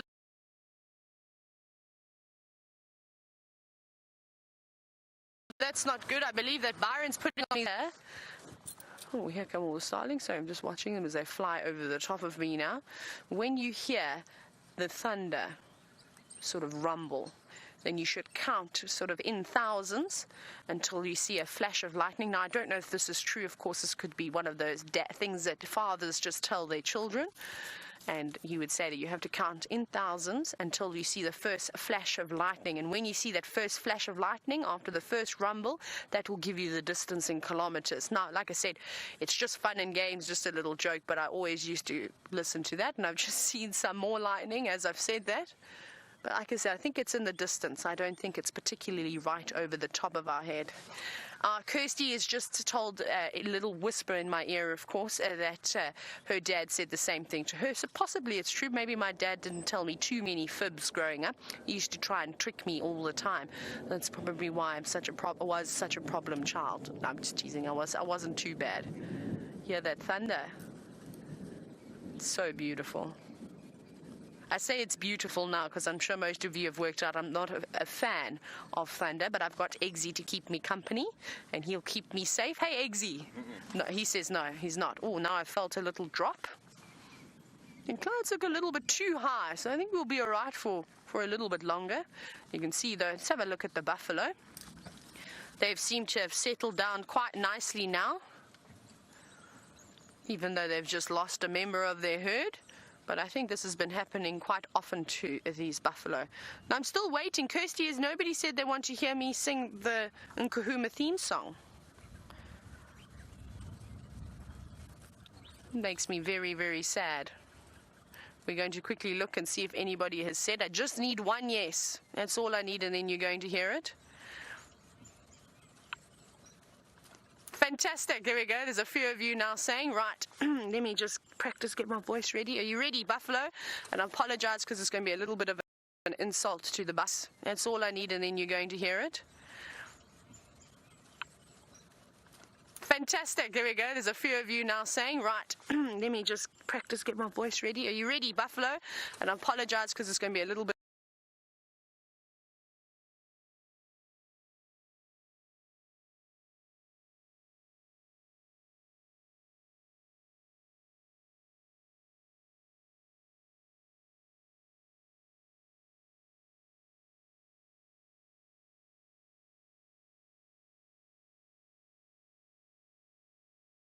I've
just joking. Of course I want to see them being eaten by the Nkuhumas. I want to see all those little cubs make it to adulthood. And even if that means sacrificing 1 or 2 buffalo, well, I wonder where all the leopards are. They seem to not be playing ball. Wonder where Karula is. Now, said that this is Sir Gregory. And obviously this is apparently a royal moth. And then we have got a moth on the right. Now there's quite a dilemma to this story. Now of course we were just chatting in between. Of course none of this is true, but I thought it made for quite a nice story. This is Ruby, the red moth. And apparently she is the long-lost daughter of the king, but she was brought up in a village just down the road. So that is the story of the moths. And Sir Gregory is actually not royalty at all. He is an imposter, which is not very good, but they seem very happy together. And I will release them when we get back to DRC, because that's where they were found. So they actually just really came on a little game drive this morning. Right, now I need to put the rain covers on Jigger to keep her out of the rain, of course. But let's go back across to Byron, who has got an elephant.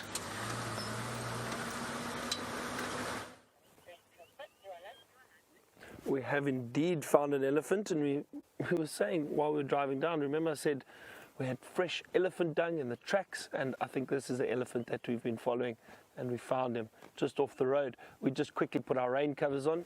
Few little drops coming through, and maybe we're lucky and we get a bit of rain. That would be fantastic from 9 o'clock onwards, I think, after game drive.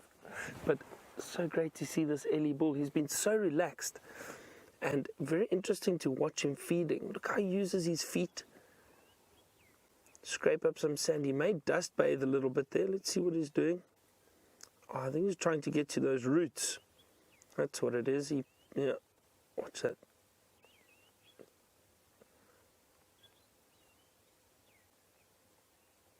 Look at that, so fascinating to watch. Look how that trunk works.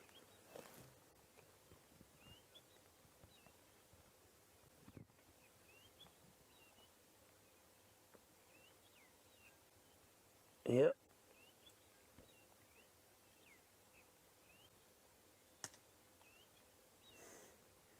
It's amazing. Look at that, that's all he wanted. Wanted those roots. And I'm assuming what he might do is twist that in his mouth, strip off the bark that's on the root, possibly spit the rest out. Let's see, unless he's eaten the entire root.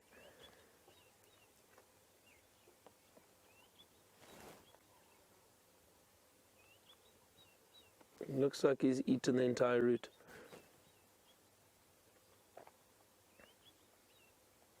He had a really big log in his mouth earlier. I think he was just resting against the tusk, and it looked almost like he was playing with it.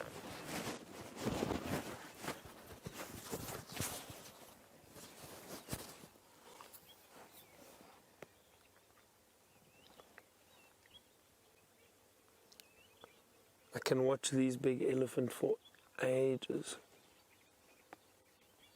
Looks like he's smelling us there. But we've been sitting here for quite a few minutes, or actually while we were putting the rain covers on, and he wasn't too phased at all. So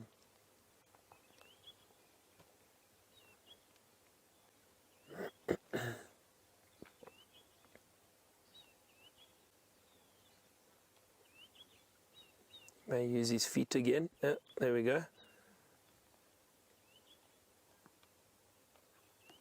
Oh, look at that. That's what he wanted. It's incredible to see how they use their feet and their trunks and their tusks all to get food. See that beautiful amber colored eyes.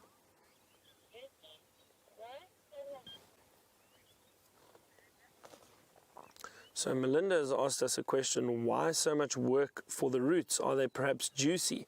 And Melinda, remember, that's where most of the nutrients are stored in the trees, all in the roots and some of the moisture. So yes, it's a good food source for elephant, and that's why they would choose to dig up and feed on roots, because there's probably a lot of nutrients, a lot of moisture, all the good stuff you want from the vegetation you're eating. Just blew some sand there, maybe got some dust up the trunk.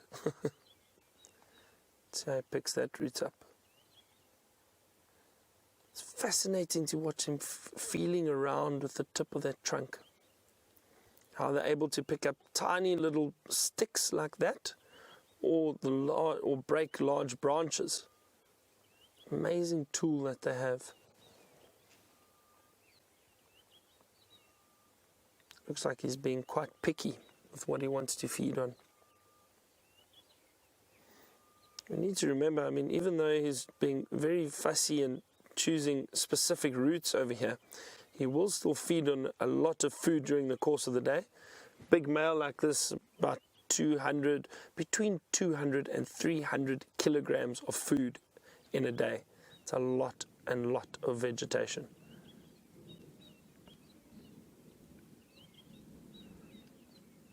Wonder if you can hear the thunder behind us. I haven't seen any more lightning, but a lot of thunder going on around us. It's a wonderful sound. The odd little raindrop falling. Nothing too serious just yet.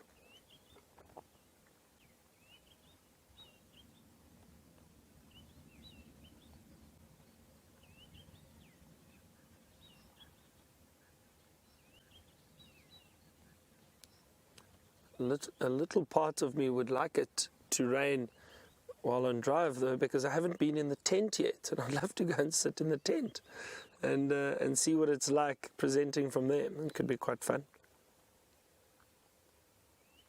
And perhaps when James gets back, not sure when last year had a fireside chat. I haven't done that yet either. Maybe James and I can sit around a fire one evening. I know we had a lot of fun with some live Facebook feeds last time.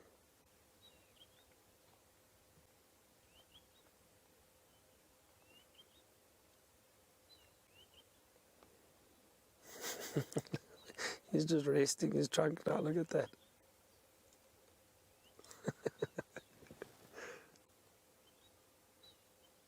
He really is just resting. That is fantastic.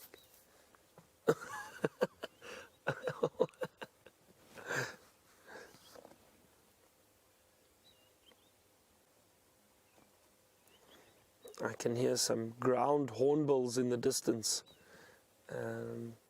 And if I remember correctly, Brian, don't you do a very good ground hornbill impression? I do. Oh, want to give it to us?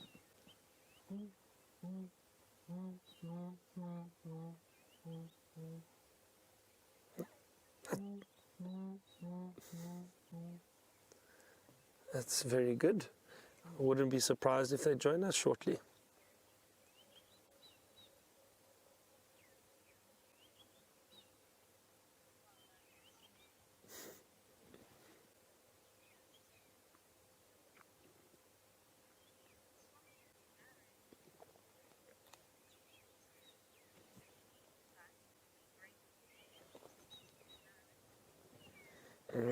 Aaron from New Zealand, speaking about birds, Aaron just commented and said a fish eagle sighting would be wonderful. Yes, Aaron, it would be.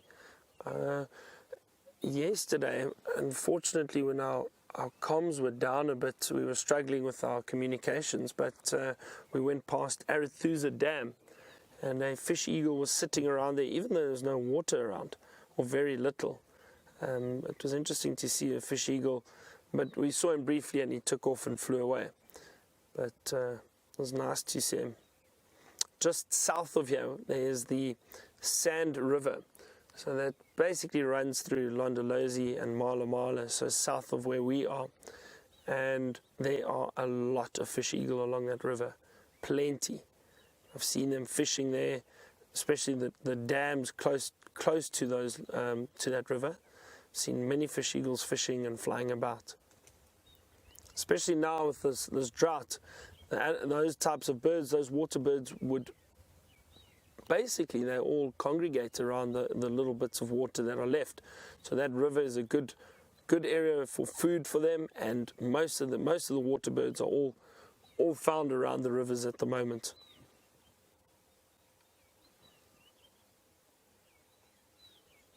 Elephant dropping some more dung, more fresh dung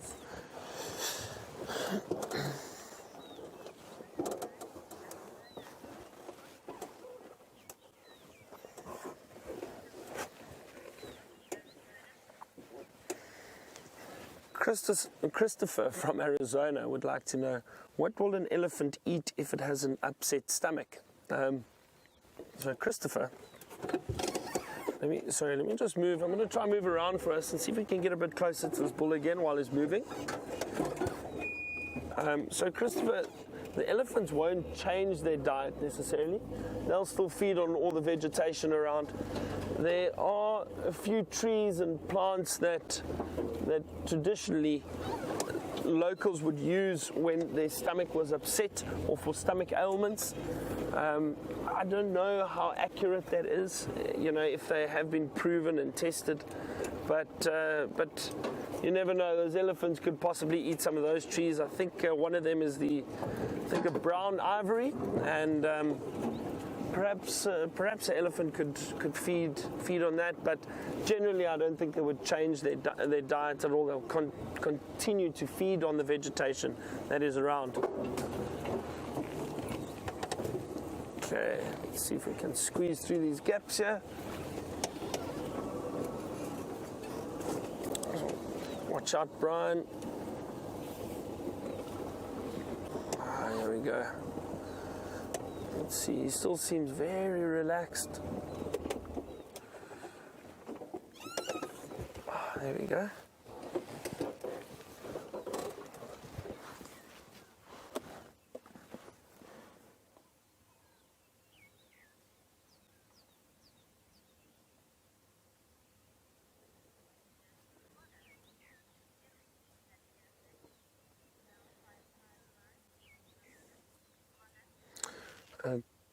Connor asked us a question, and I think it comes from all the lion activity this morning with the buffalo and that.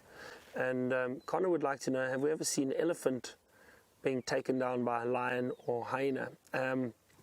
Connor, I haven't seen it myself, but it definitely does happen, especially in areas where there's a huge elephant population. I know in Botswana there was a pride of lions there that regularly used to hunt elephant, especially younger elephant. One this size would be, I think, a bit difficult to hunt, because this one would be very, very powerful and probably quite aggressive if lions tried to hunt it. But younger females have been hunted by lions in the past, so yes, definitely. I just haven't seen it myself, but it will most likely, or it does happen in certain parts of Africa.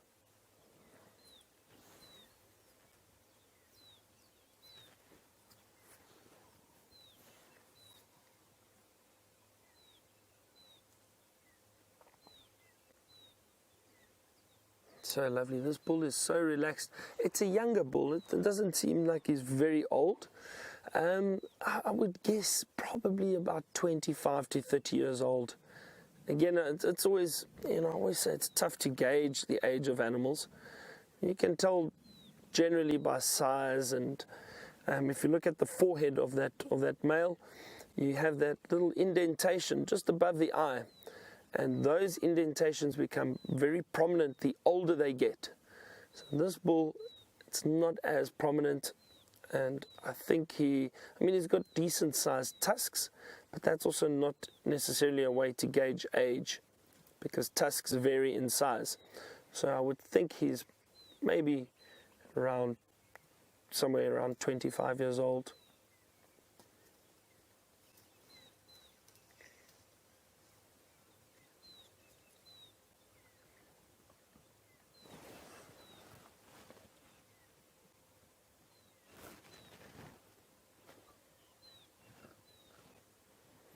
We're going to leave this bull now and let him continue on feeding. We'll see what else we can find. Tayla's got something in a tree for you to see. It's very difficult to make out what we have in this tree, but you can see that the leaves are indeed bouncing around there, and that is because there is a very young vervet monkey dangling from the branches. But now we cannot see it. It is being very naughty and hiding away just as we were about to show you, you can just see its tail dangling from that branch over there. Now come out, little monkey, because you were quite small. Wasn't still black though. Oh, I've seen some more. Don't worry, never fear. We'll find some vervet monkeys that would like to be viewed, which are running up ahead. We'll just go down and have a closer look. Seems like a lovely troop over here. We seem to be very lucky with the vervet monkeys as well. It's quite nice, even though they're potentially not my favorite animal because of all the distraught they have brought me over the years of squeezing my toothpaste out of the tube and wasting my favorite shampoo and conditioner and doing all those things. Having super glue, a tube biting into it, and then it being almost stuck to my hand. That's not fun. There's the little monkeys just down here, sitting very patiently, almost angelic-like for a change. Also looking up into the sky, wondering if it's perhaps going to rain or not. You can hear the francolin shouting in the distance as well. I don't know where they are. He runs a little naughty one again. And I always say this, I prefer to see these little monkeys running around out here, picking all the nice new green leaves from the trees, which we're going to watch this little one do now, rather than hanging around the lodges and harassing all the staff and trying to steal a muffin or two or whatever they can really get their little hands on. Isn't this lovely? Now, there is honestly not a breath of wind this morning. It is very calm and still, and I wonder if we're not going to get some torrential rain. Look at them all looking up. I don't think they are looking at the clouds. I think they're looking for new green shoots on the different trees, because they sort of stare up and then they race up to the top and grab a handful of leaves, and then they come back down again in search of another one. Don't you just love that beautiful white line on the top of their eyes? All that lovely hair. It's like somebody has taken some paint. And it's almost very much like what Rafiki does in The Lion King. How when he gets Simba and he dips his finger in whichever fruit it was and sort of draws that line right across the eyebrows. That's what that reminds me of. Of course, Rafiki wasn't a vervet monkey, I don't think. Are you having a look for something to eat? Have you found anything that you like? Slowly making its way to the top.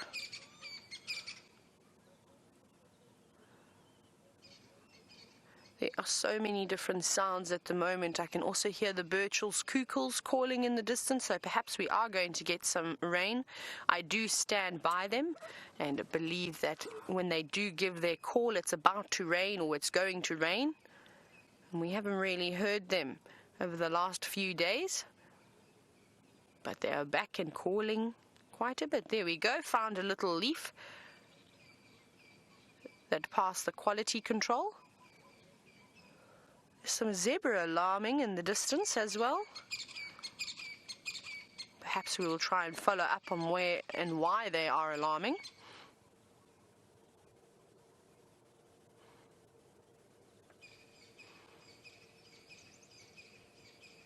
It's almost just so beautiful sitting here, listening to all of the beautiful bird calls.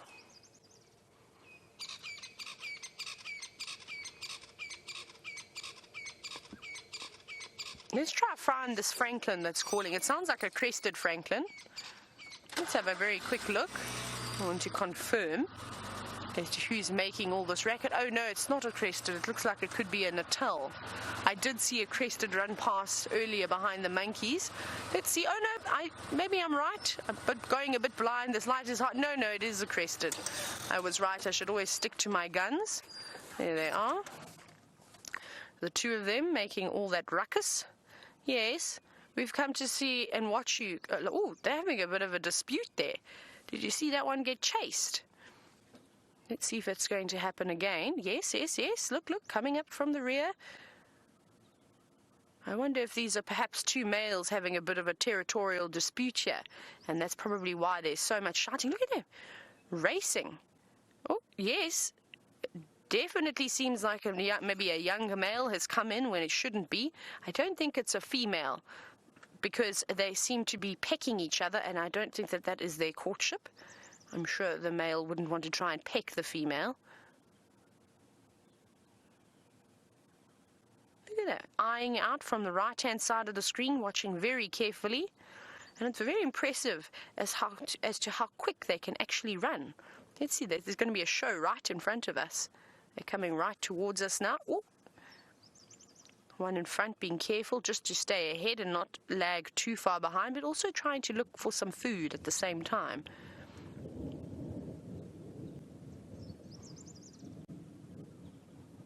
Look, he's puffing himself out. Like I said, to me, this doesn't look like a breeding display. This looks like it's a territorial dispute, perhaps. Let's see what he does now.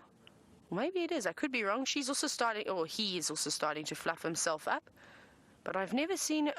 Maybe I'm wrong, but I've never seen it where a male chases a female around like that and almost pecks her, because she got hit a few times. We just missed it. We were just out of frame. But let's see. Maybe I'm wrong. I hope I'm wrong. It would be amazing to see an entire courtship display.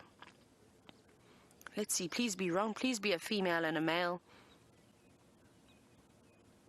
Oh, isn't this exciting? Maybe it is. The female is slightly smaller than the male. But that was very interesting to see how, in 2 occasions, like I said, we just missed it, he physically pecked her that she was almost knocked to her feet, which is quite bizarre. Oh, hello. Now we need to play some Barry White. Light the candles. Oh my goodness, isn't this incredible? So I was wrong there. It is indeed a male and a female. How incredible is that? I'm so happy to be wrong. She's showing him that she would like to accept him. How she sits down, being a little bit submissive. Look how he puffs himself out.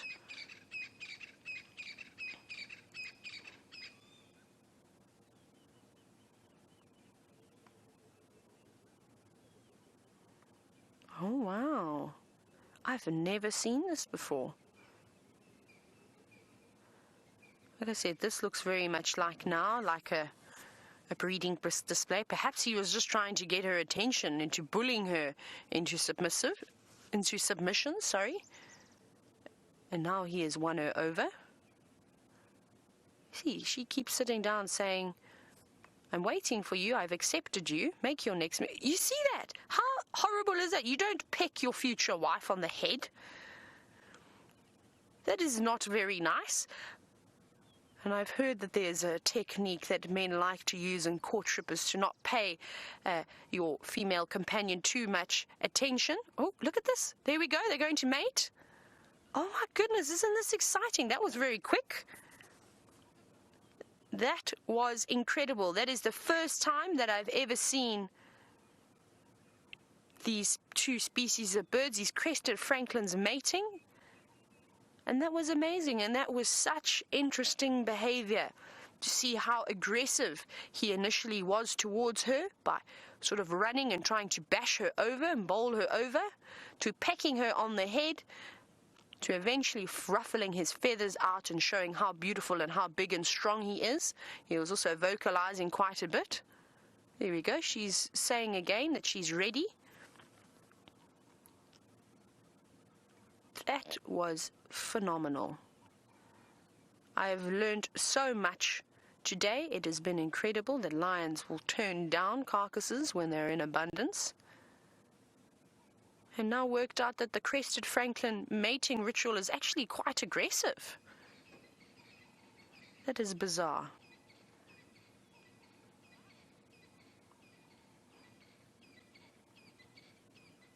Now she seems to be following him around. There we go. You're going to mate again. She's very interested in him, even though she's taken all that battering from him. I suppose nature isn't for the faint-hearted. It is a tough, tough world out there. That was fantastic. It almost looks like she's trying to court him now. She's running back over to him, sitting down in front of him. And I think we're going to start to see a lot of this over the next couple of weeks. Here we go. He's not interested at all now. Oh, bop on the head, pecking again. It's very much like how the lions are mating. Hey, Kirsty, you're kind of right there. Look at that. Very aggressive. My goodness. Oh, and now he chased her off. Completely bizarre. And she's still going to come back for more.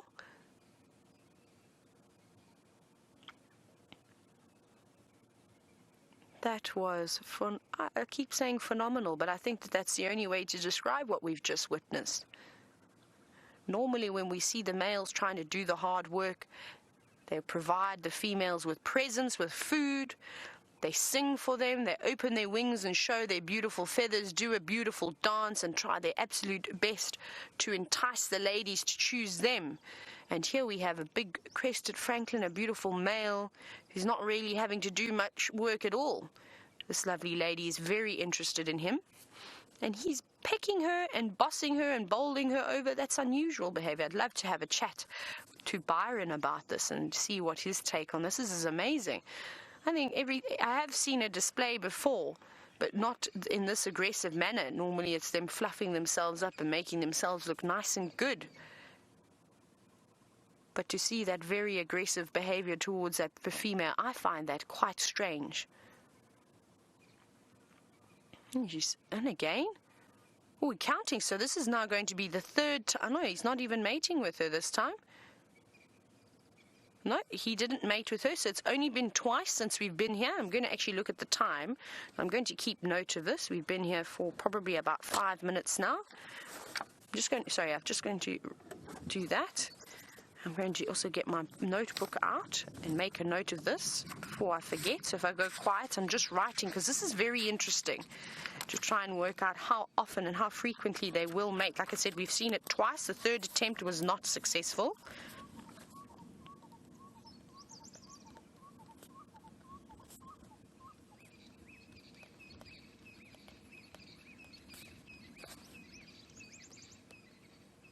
Isn't this lovely?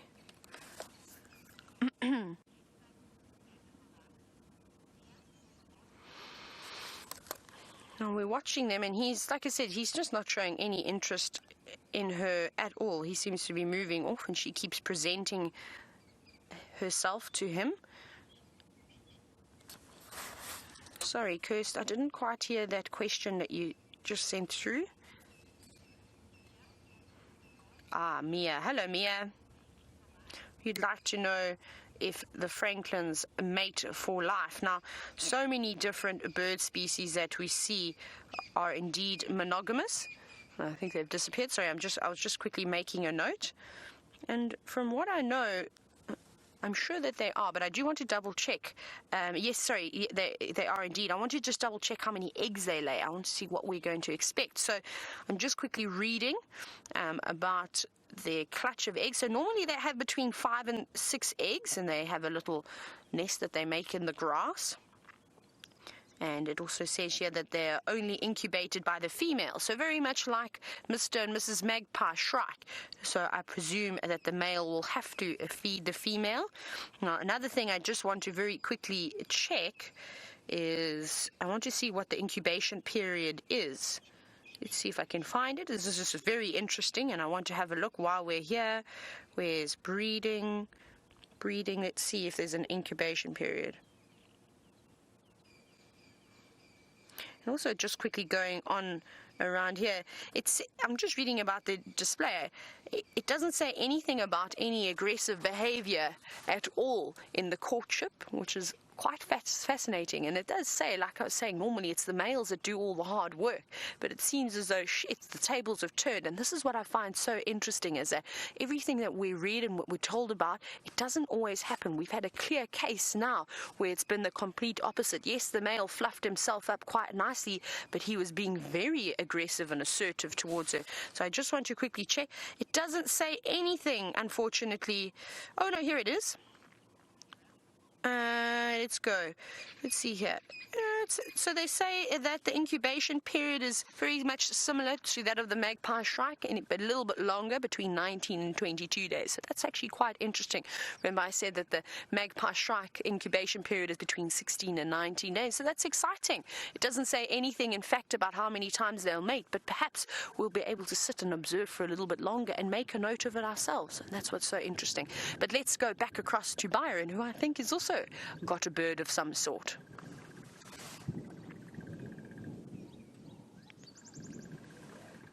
All right, welcome back, everybody. It's great to see all that activity with the Franklin. Brian and I found something interesting, and we stopped and spoke about this the other day too. This beautiful community nest spider web. You can see it's basically packed full of leaves, and it's a very tight-knit little nest. There are a number of spiders which actually live within this nest. They're called the community nest spiders. But something very interesting, which I managed to find and I'd love to show you, is if we look even closer, have a look here at the bottom of the nest. Can you see what's hiding inside there? There's a little chick. It's a bird nest right inside the community nest spider web. And that looks like a little sunbird. And often little sunbirds will go and use this community spider web as a nesting site. And there we found a little chick hiding inside there. I don't want to disturb it too much. It looks like it's still very healthy. Its eyes are open, it's blinking away. And I'm sure the adults will return at some point to feed that little chick inside there. But isn't that incredible? I mean, at first sight, when you see this nest, you think, oh no, spiders, let's not go close to it. A lot of people don't like spiders. I've seen grown rangers jump out of vehicles when a spider's been flung onto them from a branch. But it is an incredible nest to see, and to see this little nest right at the bottom here with that little chick inside. Just absolutely beautiful, wonderful to see. That is great. Something very special. I'm just going to jump back on here quickly. It was a nice little find, something different.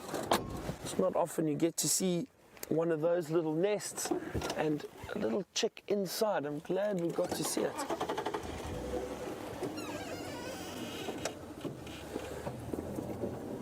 It was just off the road, and I got out just to have a look at the nest to see if it was active, and then I saw that little hole and managed to see the chick inside it.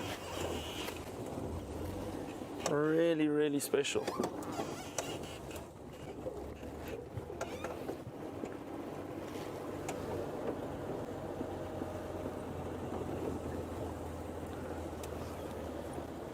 Eileen has asked us a question regarding birds, and Eileen would like to know, what is the difference between a bird call and a bird song? So Eileen, in my understanding, there's actually nothing different. Bird call, bird song, it's the same thing. It's the sound that the bird makes, and let's just see, I think I saw some impala off to the left, and kudu. Seems to be some kudu through there. Sorry, I just spotted it moving through that. It looked like a big male. Let's just see if I can find it. Brian, can you see through there? Is that a male or female?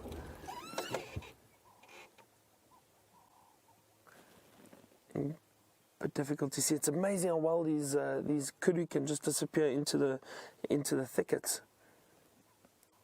They seem to be browsing. It's a female that's standing over there. So Eileen, sorry, getting back to your question again, the bird calls and the bird songs, same thing. It's the sound that the bird makes. And so it all depends on the different sounds and calls that the birds have. Some impala to the back there too.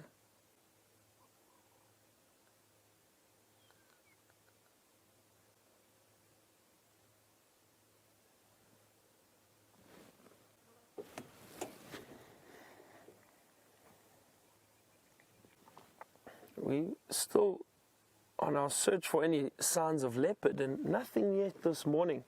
We've had a good look around. Look at that. Look how well those antelope disappear into that thicket. So well camouflaged. I'm going to scan this section of bush to our right, and because we heard some interesting birds calling here, the red-crested korat, that bird that does that beautiful aerial display. And they shoot up into the air, and they stop flapping their wings, and they do almost this entire backflip in the air, and they come back down and they parachute down.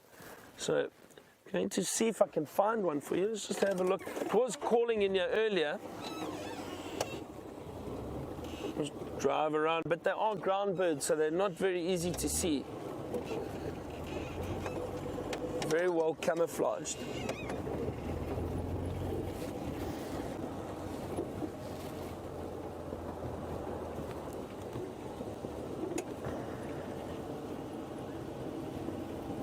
It's actually been a great morning. This temperature is wonderful at the moment. I'm just going to turn right over here up ahead and just check further down. I think we're heading towards those twin dams, if I'm not mistaken. You can see the cloud cover. Still some seriously ominous clouds around, and there's still been some thunder and a bit of lightning, but we need some serious rain.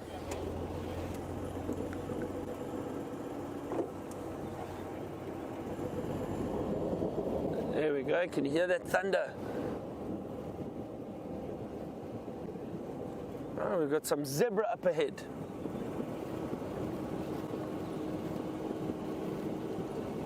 And for some reason, the AC/DC song Thunderstruck has just got stuck into my head. Don't worry, I'm not going to sing it.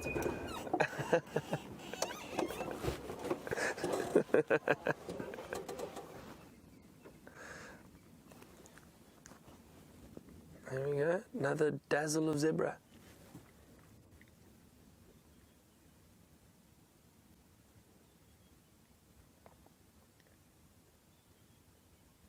Now, there are a number of theories behind the reason why zebra are striped like this, and the one theory, and the one that I think is probably the most plausible. I'm sure you've spoken about this, or some of the other guides have spoken about this in the past, but for some of our new viewers, the zebra, the theory is that, and I say theory because a lot of this hasn't been proven, but the theory is that when predators hunt zebra, so for example lions, it's like we saw this morning with the buffalo when they spread out and they try and run in ambush and hunt their prey.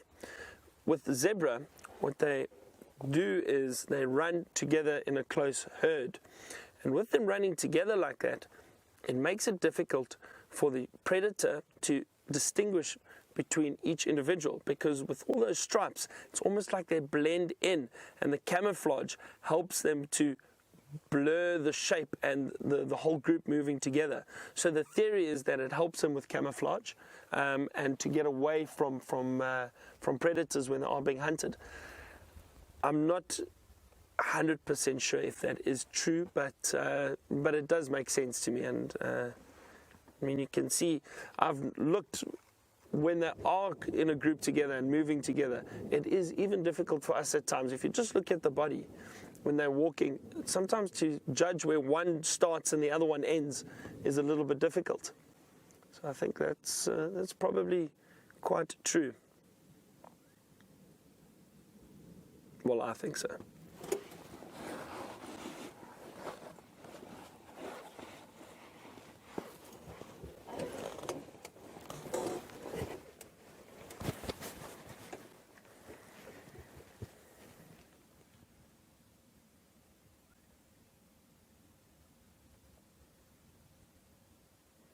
There's a wonderful sound in the sky at the moment. It's this rolling thunder.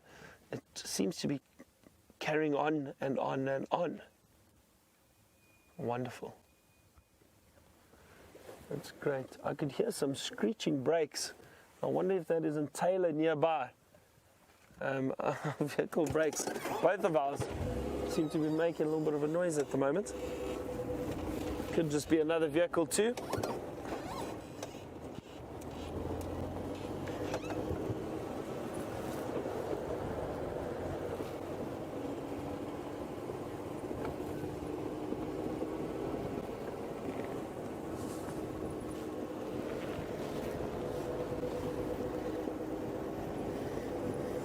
Another very large termite mound off to the left here. We spoke about that yesterday. Oh, that's actually quite interesting. There we go. That's a lovely entrance to the termite mound. And let me actually get off and have a look here quickly. I'll tell you why. Is these termite mounds, we spoke about it yesterday. A lot of animals will use this as a potential home once the termites have moved out. Now, I'm not going to move directly in front of the hole, and I'll tell you why once I get up there.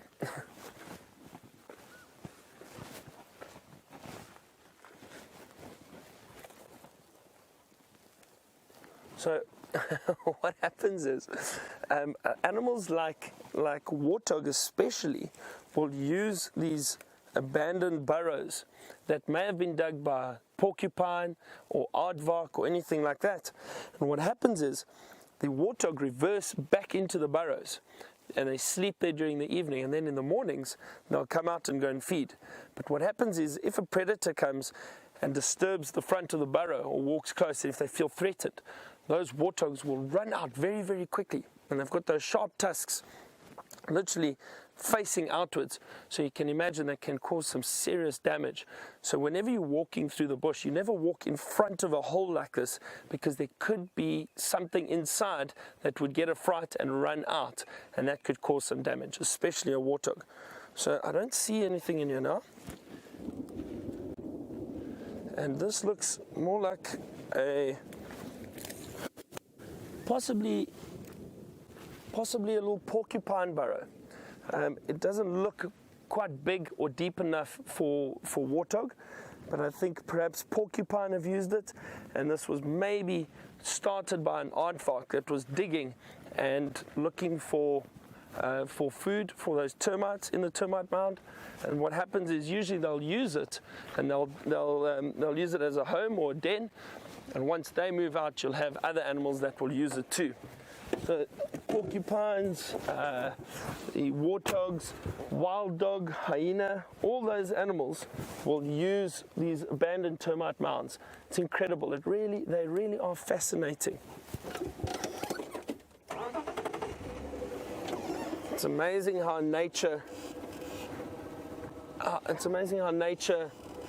and animals use different areas for similar purposes, dens, homes, trees for nests or for shelter.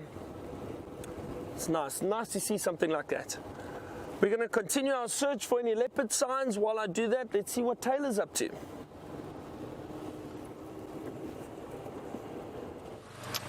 So I got a little update about the Nkuhumas, and unfortunately it seems as though they are on Torchwood still, and it looks like the entire pride have all joined up and they are eating that little buffalo, which I don't think will last for very long. So that's good news for us, because we know exactly what they're going to do after that little buffalo. They're going to go back to that big buffalo bull that we saw slowly drifting off into a permanent sleep, and I suspect by now I don't think he'll be alive anymore. He had lost quite a bit of blood, so that'll be exciting for this afternoon to follow up on and see if they have indeed gone that way. It's nice and cool. I don't think it's going to warm up too much today, which is quite pleasant, but I'm also now on the search for leopards. I think if both Byron and I try to imagine a leopard in our head, maybe one is going to pop out and appear from us. So now this is not going to work as well because I don't have lots of buffaloes in front of me anymore, but I believe as I started singing the Nkuhuma theme song, well, it's not official, it's just of course a little joke just to keep you all entertained, and I don't know if it's going to sound as great now as well. Like I said, we needed the whole scene with the buffalo, but I believe that the screen had unfortunately frozen, And I know that you'd like me to sing it again. So Eggsy has decided this time he's going to join in. Now he's laughing because he thinks I forgot about it. I'm like an elephant. I never forget. No, sometimes I forget. That's a lie. I forget quite often, in fact. Right. This is the theme song I have chosen for the Nkuhumas. Eggsy, are you ready? He's not doing it. Okay, I'll do it all by myself then. It's fine. I'll remember that. Right, so it goes doof, doof, doof. Another one bites the dust. Doof, doof, doof. Another one bites the dust. And another one down, and another one down, and another one bites the dust. And obviously it worked much better when I was pointing at the buffaloes, because obviously they're dropping like flies at the moment. So that's what I think should be the theme song of the Nkuhumas. The unfortunate buffalo. Of course, I wonder if Byron can hear my brakes now, wherever he may be, but I can see a giraffe.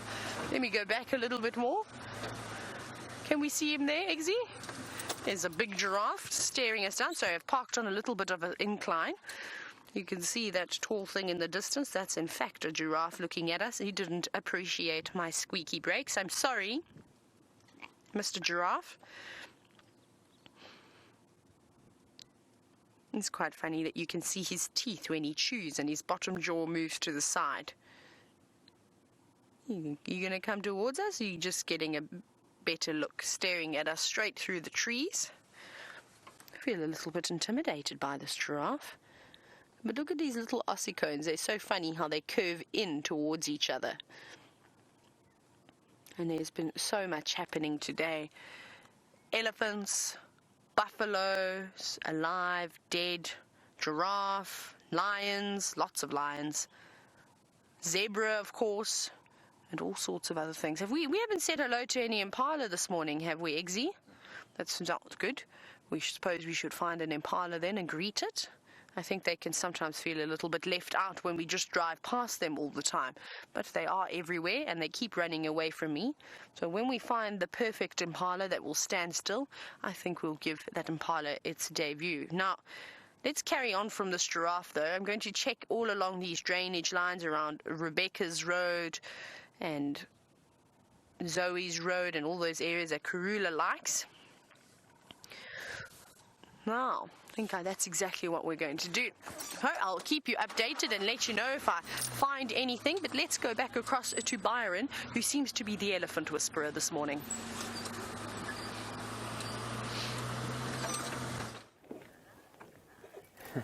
It looks like a Tayla managed to find or join rather an elephant procession. All these elephant, and I wonder if this is not the same herd that Tayla saw this morning. This one's come quite close, just walking past, and they've moved almost through the entire property already. Been moving quite quickly. We got them just past one of the dams, Treehouse Dam.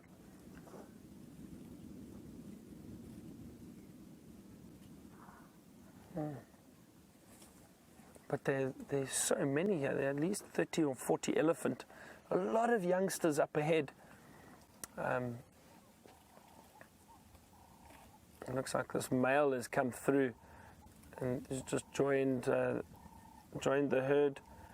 Often these younger males just come and wander around and see what females are about. I don't think he'd be interested in mating just yet. He still looks a little bit young, perhaps.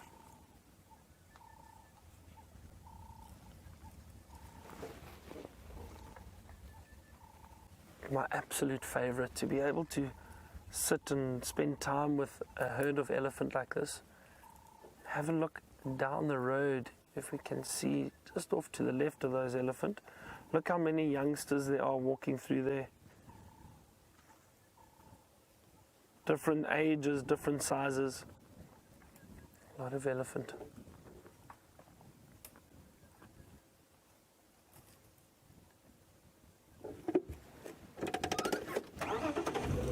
See if we can move a little bit closer. They seem very relaxed. The whole time, we are very respectful of the elephant. We don't want to startle them. Sometimes these younger ones, they may shake their head a little bit and trumpet, look at that, see? And the reason for it is just a younger elephant basically trying to see if it can scare us off. Let's see if it decides to come a bit closer.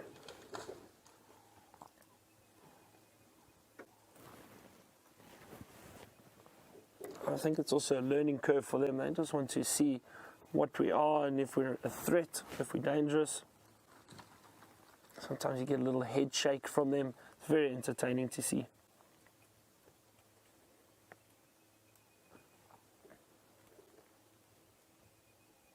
Elephant all breaking the branches.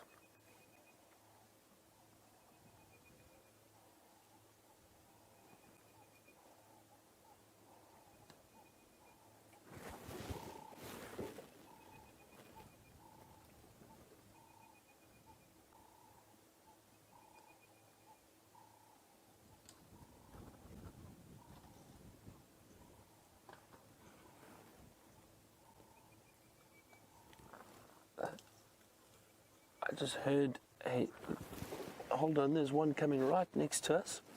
It's female. Good morning. Wow, it's probably 2 meters away from us. Fantastic. That is great. Yeah, very relaxed.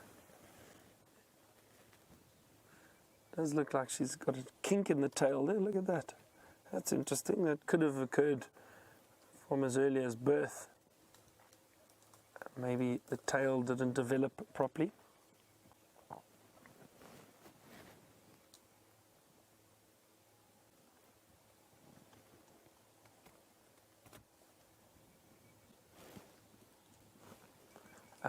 As I was saying before that female walked past us, I heard some of the elephant communicating. They give off this very low frequency vocalization, and it sounds like a grumble almost. It's a very interesting sound, and they use that to communicate with each other.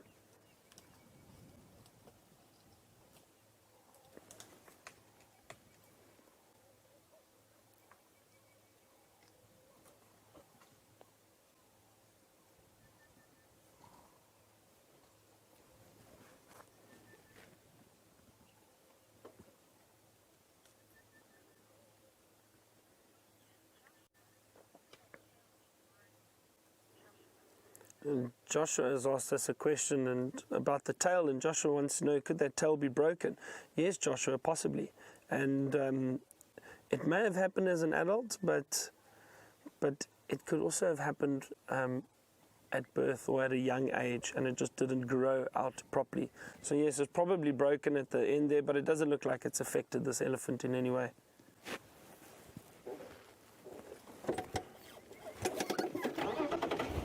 Roll forward a little bit more. I could spend hours with elephants. Love watching them.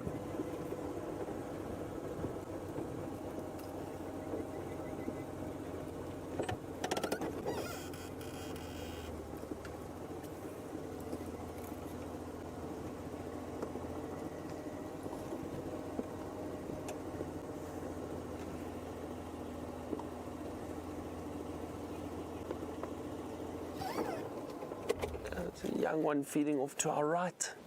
Have a look at this.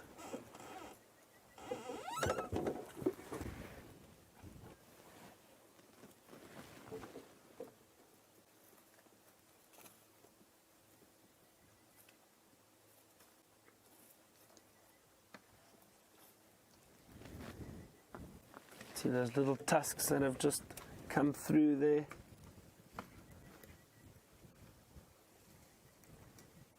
Just listen to the sounds around us.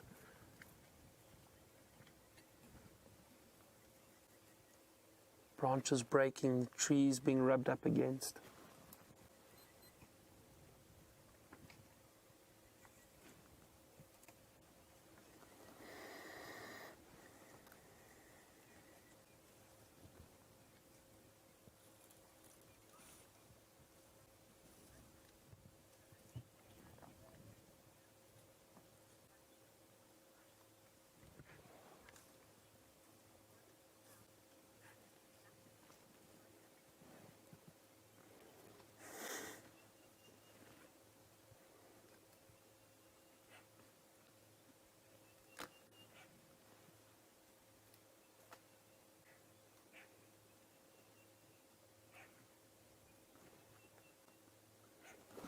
carry on a little bit further.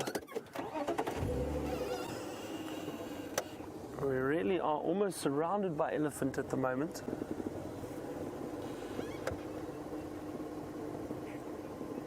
Some down in the drainage line off to our left. There's one or two behind us, and then the rest of the herd in front of us. All over.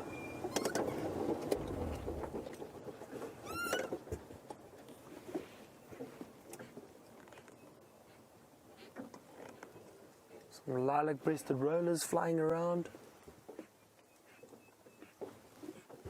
There we go, have a look up there. Oh, you got it, Brian. Let's see if it does its display for us. Here we go. No, just lost it, but there we go. It's just rolling. There, and the dive bomb. Oh, you got it. Fantastic. It's really tricky to keep an eye on them when they're doing it. Well done, Brian. But you can see that little dip. Two little dips, they stop flapping their wings and they roll, and they come up and they roll again, and then what they do is they come back down, and as they come down they do this almost aerial display, it looks like a fighter jet. They do this with their wings and they come down, and that's how they get the name roller, from that beautiful aerial display. Great to see.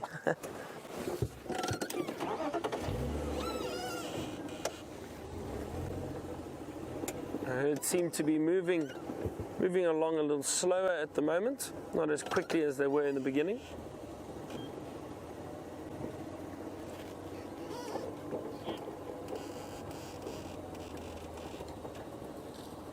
So Lauren would like to ask, or would like to know, when do baby elephants start eating solid food?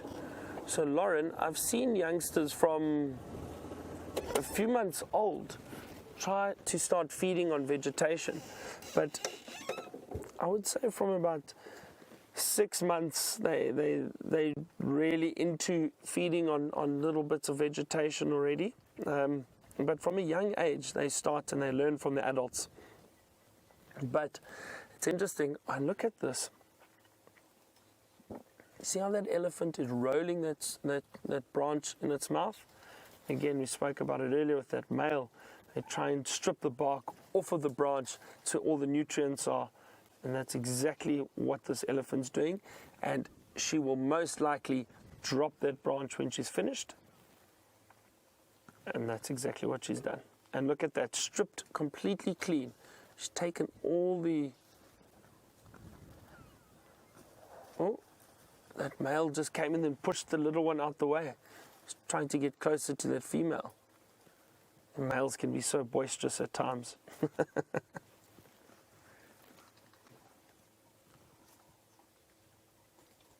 So I was saying with the youngsters too, they eat from an early age, Lauren, but the interesting thing is they only really learn to use their trunk properly from about 2 years on and onwards. So it takes them almost 2 years to really work out how this thing in front of their face is used.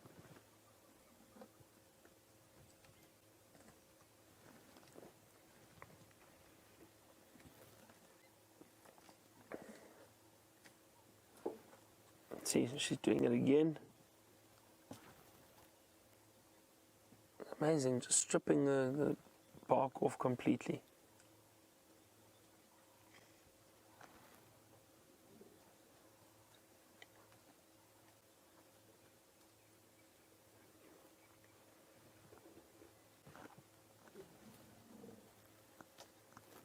It looks like that little one wants to try and suckle. Just off to the right of that male. This could be interesting. Let's see if he tries to push him.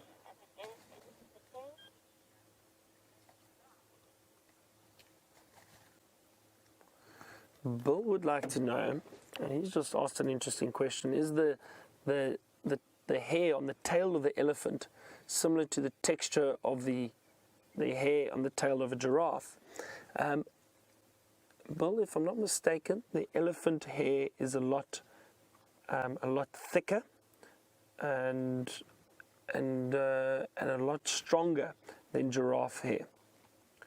I know they do make In some places, if they're able to find elephant hair from the tail, they will make bracelets from it. Some of the locals would make bracelets, elephant hair bracelets. Very, very strong, thick strands of hair from the tail. So I think it's a bit thicker than the giraffes.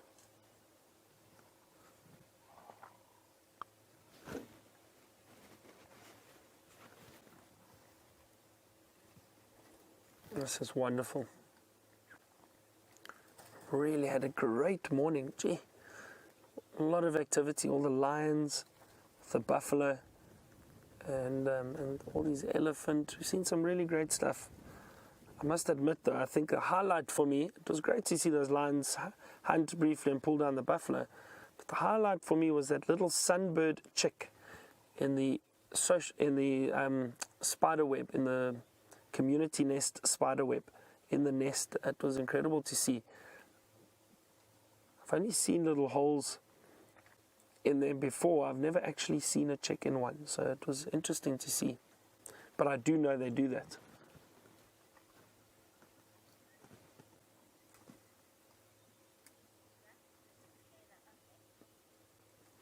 We're going to stick around with these elephants a little bit longer and see which direction they go to.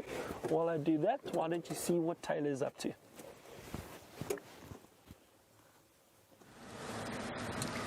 I was also just thinking of what my highlight is for the day, and we've seen such incredible things this morning. It's almost very difficult to pick, but I'm going to also have to say that the birds stole the show for me. I think that segment that we were able to watch on the crested francolins was just incredible. And just as we were leaving as well, we watched them mate once more, which was quite amazing. So in about 8 minutes or so, I saw them mate 4 times, but only 3 of those times it was a successful mating session. So that was quite exciting.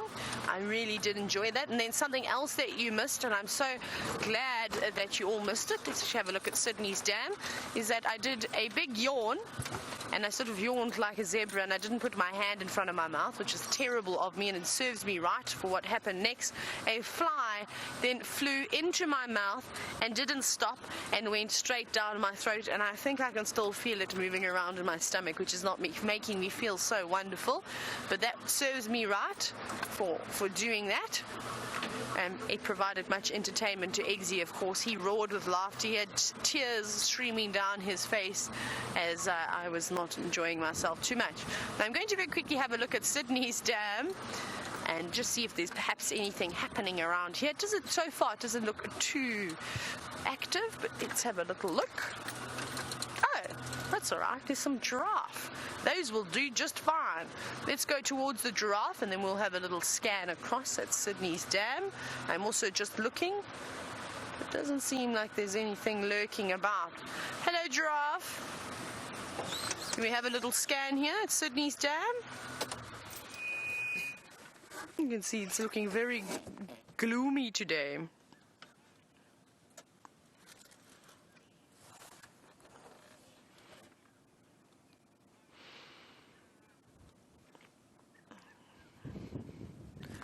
Nothing happening down here, not really any birds either. I can just hear the red-chested cuckoo in the distance.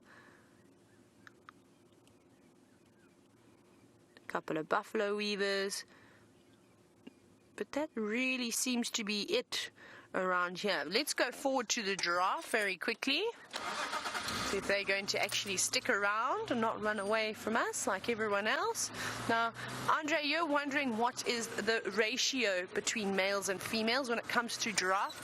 Now, I must admit, since I've been here at Djuma, I've definitely seen a lot more male giraffe than females. But then, in the same breath, when I was down in the south, we would see big herds of females and not too many males. We were almost seeing the same males over and over. They all thankfully had distinguishing features. So I think that there are actually more females around rather than males. That's obviously my opinion. It's very difficult to get sort of census counts in these vast areas where there are so many different animals. And I think that also the male giraffe that we have been seeing, they're probably the same ones that we're just seeing over and over again. but it is difficult unless they've got a big injury or an identifying feature that is quite obvious to be able to tell the difference. You see them all having a look. There's a couple of buffalo moving through just in front of them. I suspect that's what they're both looking at. The two males, the one that we just saw on the left is much younger than the one on the right. The one on the right seems to be a lovely mature bull who's darkened quite nicely, and he did have a few scratches on him, so he's been battling it out. While the young male, of course, his life is still a little bit easy for him. He doesn't have to worry just yet about taking on any other males. Right, as the giraffe disappear into the thickets with the buffalo, let's go back to Byron, who's got a raptor.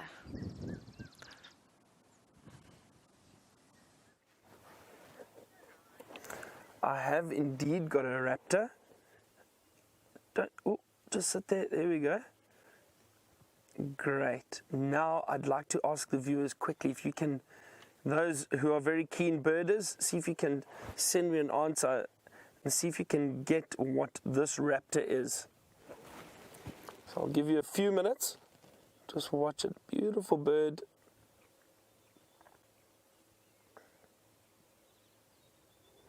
I'll give you a few hints and things to look for when identifying raptors like this. One is the beak and the cere around the face, and then also, first thing when you see an eagle like this, is have a look at the legs. And the reason for that is most what we call true eagles, all the true eagles have got feathers all the way down the leg, or down the legs. And if you look at this one, the feathers actually stop almost midway. They don't go right down to the talons. You see that? So that is also something that is interesting and that you need to take into consideration.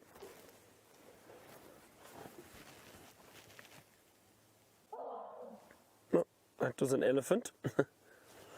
He's still very close to that herd of elephant. They haven't moved too far.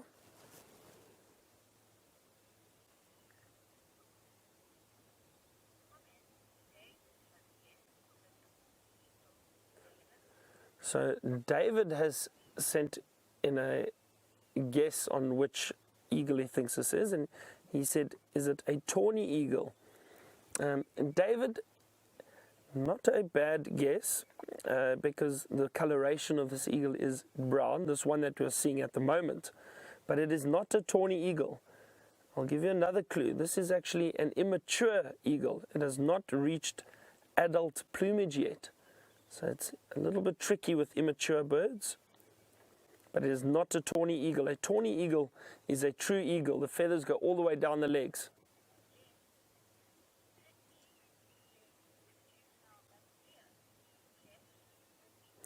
And Jess, all the way in Sydney, Australia, she has sent through the, not a guess, but the actual answer. Jess, you're 100% right. This is an immature or juvenile Battalier eagle. Wonderful. Really great. Well done, Jess. Yeah, juvenile Battalier. And I'll show you, I've got my book out here. I'm going to show you what the adult looks like. There we go. So if you have a look, the adult has got beautiful black coloration with the white wings and the red face. If you see that very clearly. Now, unfortunately, this book doesn't show the juvenile, but I have got my bird app with me. And if we have a look over here, let's get that image. How's that? Is that a bit better? There we go. And there you can see that immature Battalier, the brown eagle, with, you can see no feathers down the legs, and then the adults. Let me see, usually these apps have got some other images too. It's a distribution. That's the adult, a photograph of the adult. Beautiful, beautiful bird. One of my favorite eagles. Let's see if I can find another juvenile here somewhere, or immature one. There we go. There's another one. You can see this one, the brown coloration, the feathers that don't go all the way down the legs, just about halfway. Let's see if we can find, there's another juvenile in flight. You can see this brown coloration. So similar to some of the other eagles, but very, very unmistakable because of the shape of the head. They've got very round heads. See that one's actually puffed the feathers up a little bit on the head, and then the feathers that don't go all the way down the leg, and also that cere, or the beak area around the face, just that will eventually turn that bright red coloration. But it does stand out quite a bit on the immature Bateleur. Beautiful Bateleur, lovely to see that. I really enjoy seeing birds of prey. All birds really, but it's wonderful to see some of these birds of prey, and ones like these immature ones that are not always easy to identify. And it's nice to be able to show you how we look, or how we identify them and what we look for. Let's carry on. Just down the road, these elephants are still around here. They haven't moved too far. I'm loving this morning with the elephant.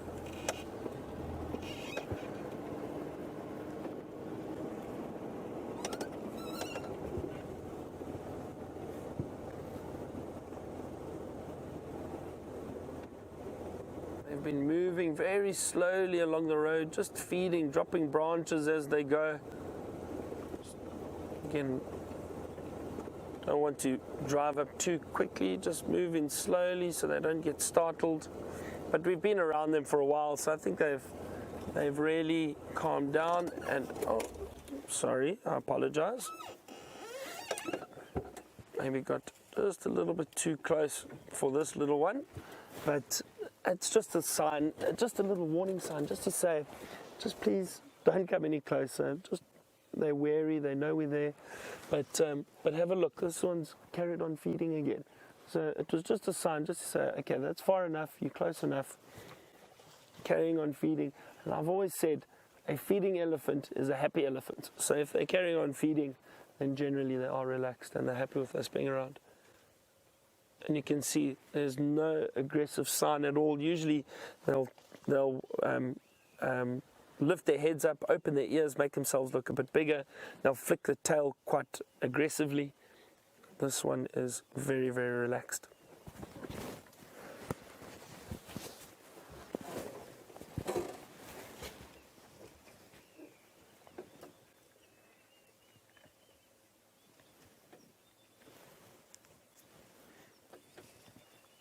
And there's a little one just behind it, next to the mother, also feeding using its little trunk.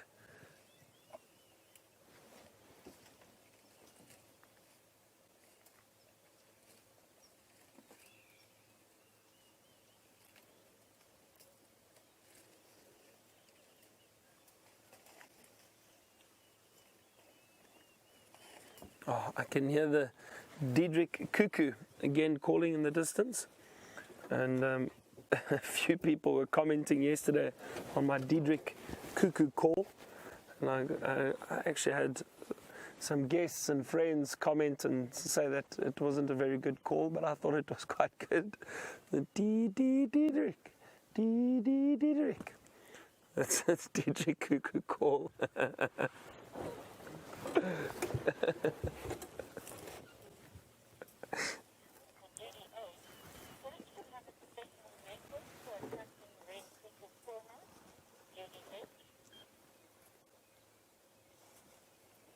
Judy H has asked, don't I have a special message or special technique for attracting the red-crested koran? Judy, I did it last time I was here, and maybe that's what you're referring to, but occasionally, and I learned this from the tracker that I used to work with, and he would occasionally sit and we'd hear this bird calling, the red-crested koran. They've got this very loud whistle, and they would whistle and he would gently tap on the side of the vehicle, and this metallic tapping, I mean I don't know if it or what it sounds like to the bird, but a lot of the time we'd get a reaction from them. They'd come a little bit closer, come investigate, or they would actually do the aerial display. And I think the tapping sounds very similar to the clicking at the beginning of the call of the red-crested koran. So I think all that it thought was perhaps there's another bird around, and it would do its territorial display. That would be my guess. But if we do get closer or I hear them again, I'll try and we'll see if it works. The elephant are moving off a little bit. It's further in, looking for some more food. And I'm sure they'll probably head past some water again later today. But they spread out all over. This was a very big herd. Wonderful herd. It was a lovely, lovely sighting. Nice to spend time with them.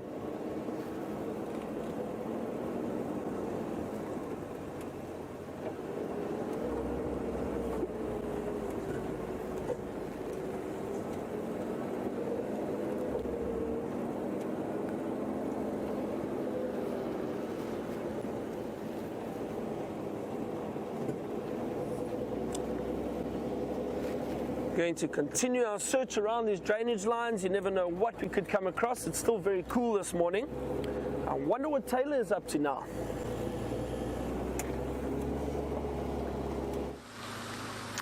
So I heard that apparently Mvula was seen along Buffelshoek boundary quite close to Tamboti Dam last night. Now I'm having a little scratch around in the area just to see if we can't pick up on... As I flicked my hair out of the way, I also pulled my earpiece out. Sorry about that. I'm back in business. So I wanted to see if I couldn't pick up on his tracks and see which direction he went in. Now we know he doesn't seem to come over into Djuma too often anymore. We just occasionally see him here on the northern boundary before he disappears back towards Buffelshoek. And I haven't seen any tracks just yet. I'm really just crawling along the cut line, hoping that we're going to pick up on something. And I'm also still looking for the perfect impala to see if anybody wants to stick around and say a little hello. No one just yet, no contenders. Let's see. Lots of footprints, lots of elephants have been here. Lots of buffalo, and of course the zebras. The zebra are all out and about at the moment. But nothing just yet. Oh, look at this. This is quite funny to see. Have a look at this bush willow. Oh, sorry. Maybe I should stop and depress the clutch. If you have a look on the bark on that tree, can you see that, how it's been eaten? I have a quiz for everyone who is watching. Who has done this to this tree? What has happened here? I'd like to hear a little explanation as well. This is an easy one. I think you should all get this quite quickly. And I'll give you a clue. It is on a large fruited bush willow tree. And if you'd like to send in your answers, you can either hashtag Safari Live on Twitter, or you can send them through to questions@wildearth.tv. And we'll see who guesses this one right. Lovely. Right, let's carry on looking for footprints or an impala. I still haven't seen anything, so I wonder if Mvula possibly wasn't walking just on the northern side, just off the road. Because it doesn't look like he's come across here at all.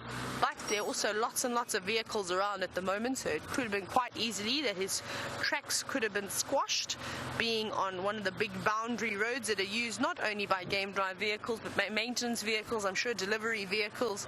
It's being used by a number of different people. Also just scanning carefully, because there are lovely termite mounds and big marula trees that would hold the leopard quite nicely. But nothing just yet. And even looking for some birds. Still haven't seen a cuckoo, which we've been trying to find now for the last few days. So I'm hoping that at some point, I suppose I can't be too greedy though, that we'll be able to catch a cuckoo on camera. Preferably a red-chested.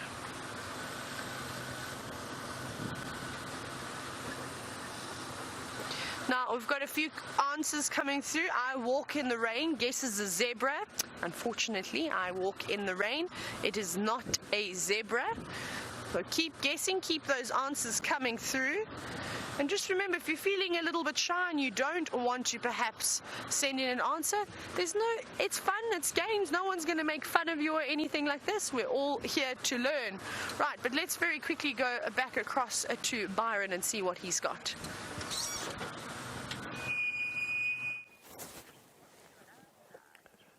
we have found some warthogs, Tayla. Look at this. This is fantastic. We were speaking about them earlier and the burrows and them using the abandoned termite mounds as burrows. Look at the tail up in the air. Oh.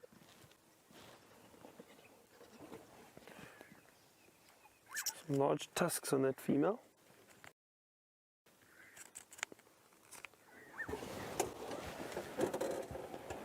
Just going to sit here for a second as they move off. I've heard cuckoos calling close by. I see there's a black-headed oriole calling behind us. Let me just see where those cuckoos are. They were very close.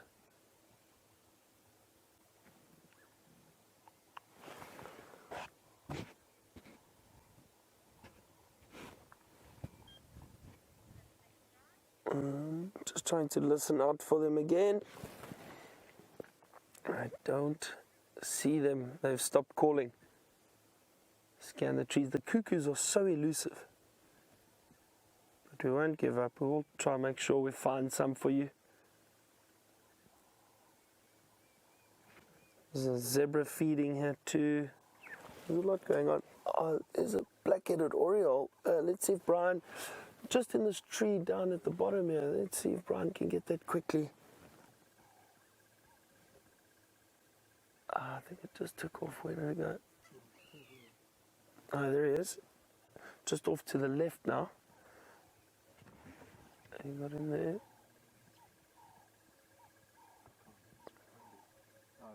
Oh, he's gone again. He just moved again. So difficult to follow these birds at times.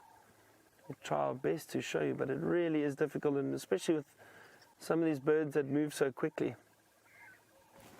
There's a cuckoo calling again. Where is he?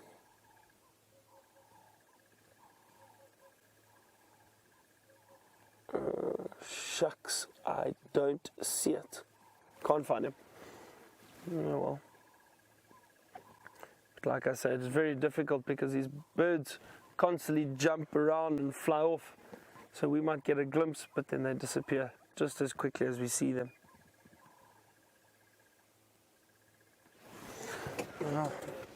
Lovely to hear all the birds still calling. Still a lot of activity around. You know, it's still fairly cool, although looks like that cloud cover that we had earlier is starting to lift a little bit. So it might even clear up.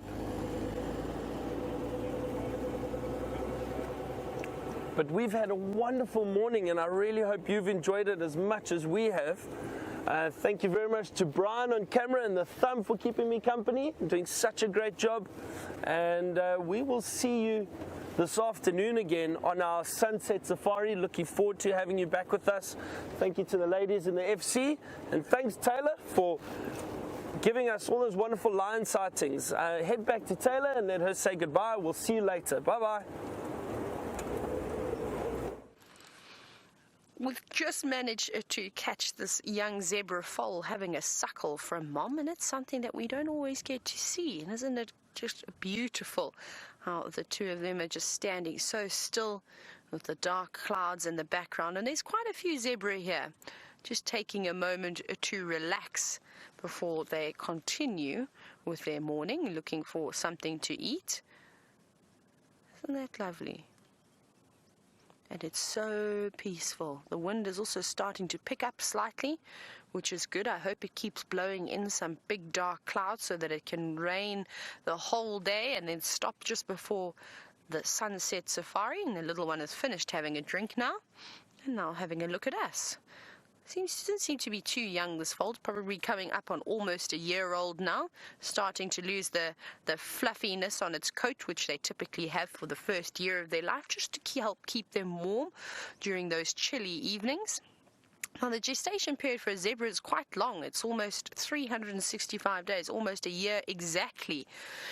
So I'm sure that the mares in this herd will have another foal shortly, and that's something exciting to see. And I keep mentioning it, and I'm going to keep building it up, as I can't wait to see all the little babies that we're going to have this year, especially right on our doorstep, right on quarantine open area. That is going to be fantastic. And that's something that we're all going to be hoping, is that who is going to catch the first live birth of the season. I think that's what I'm going to just follow the impala or the zebra around.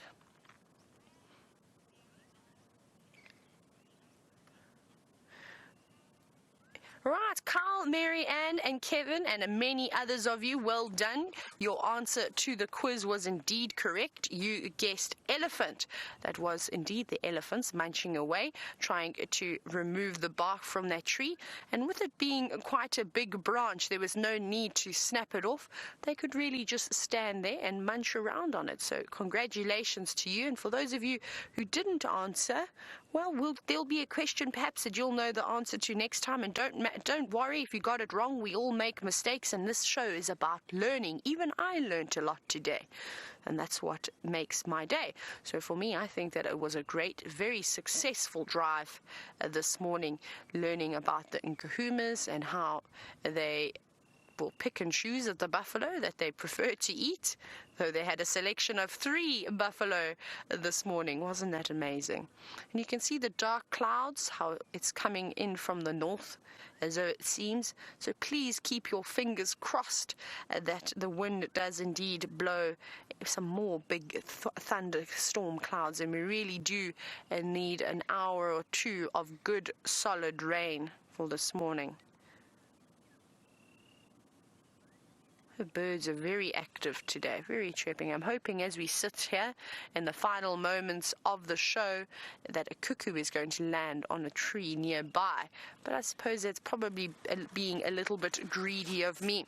Now, I hope that you've enjoyed all the action this morning and all the various things that we've seen. Been many, many highlights of the show. And I just want to say thank you to everybody in Final Control. And we will see you tomorrow. Not tomorrow, we'll see you this afternoon. For myself and Eggsy, have a good day.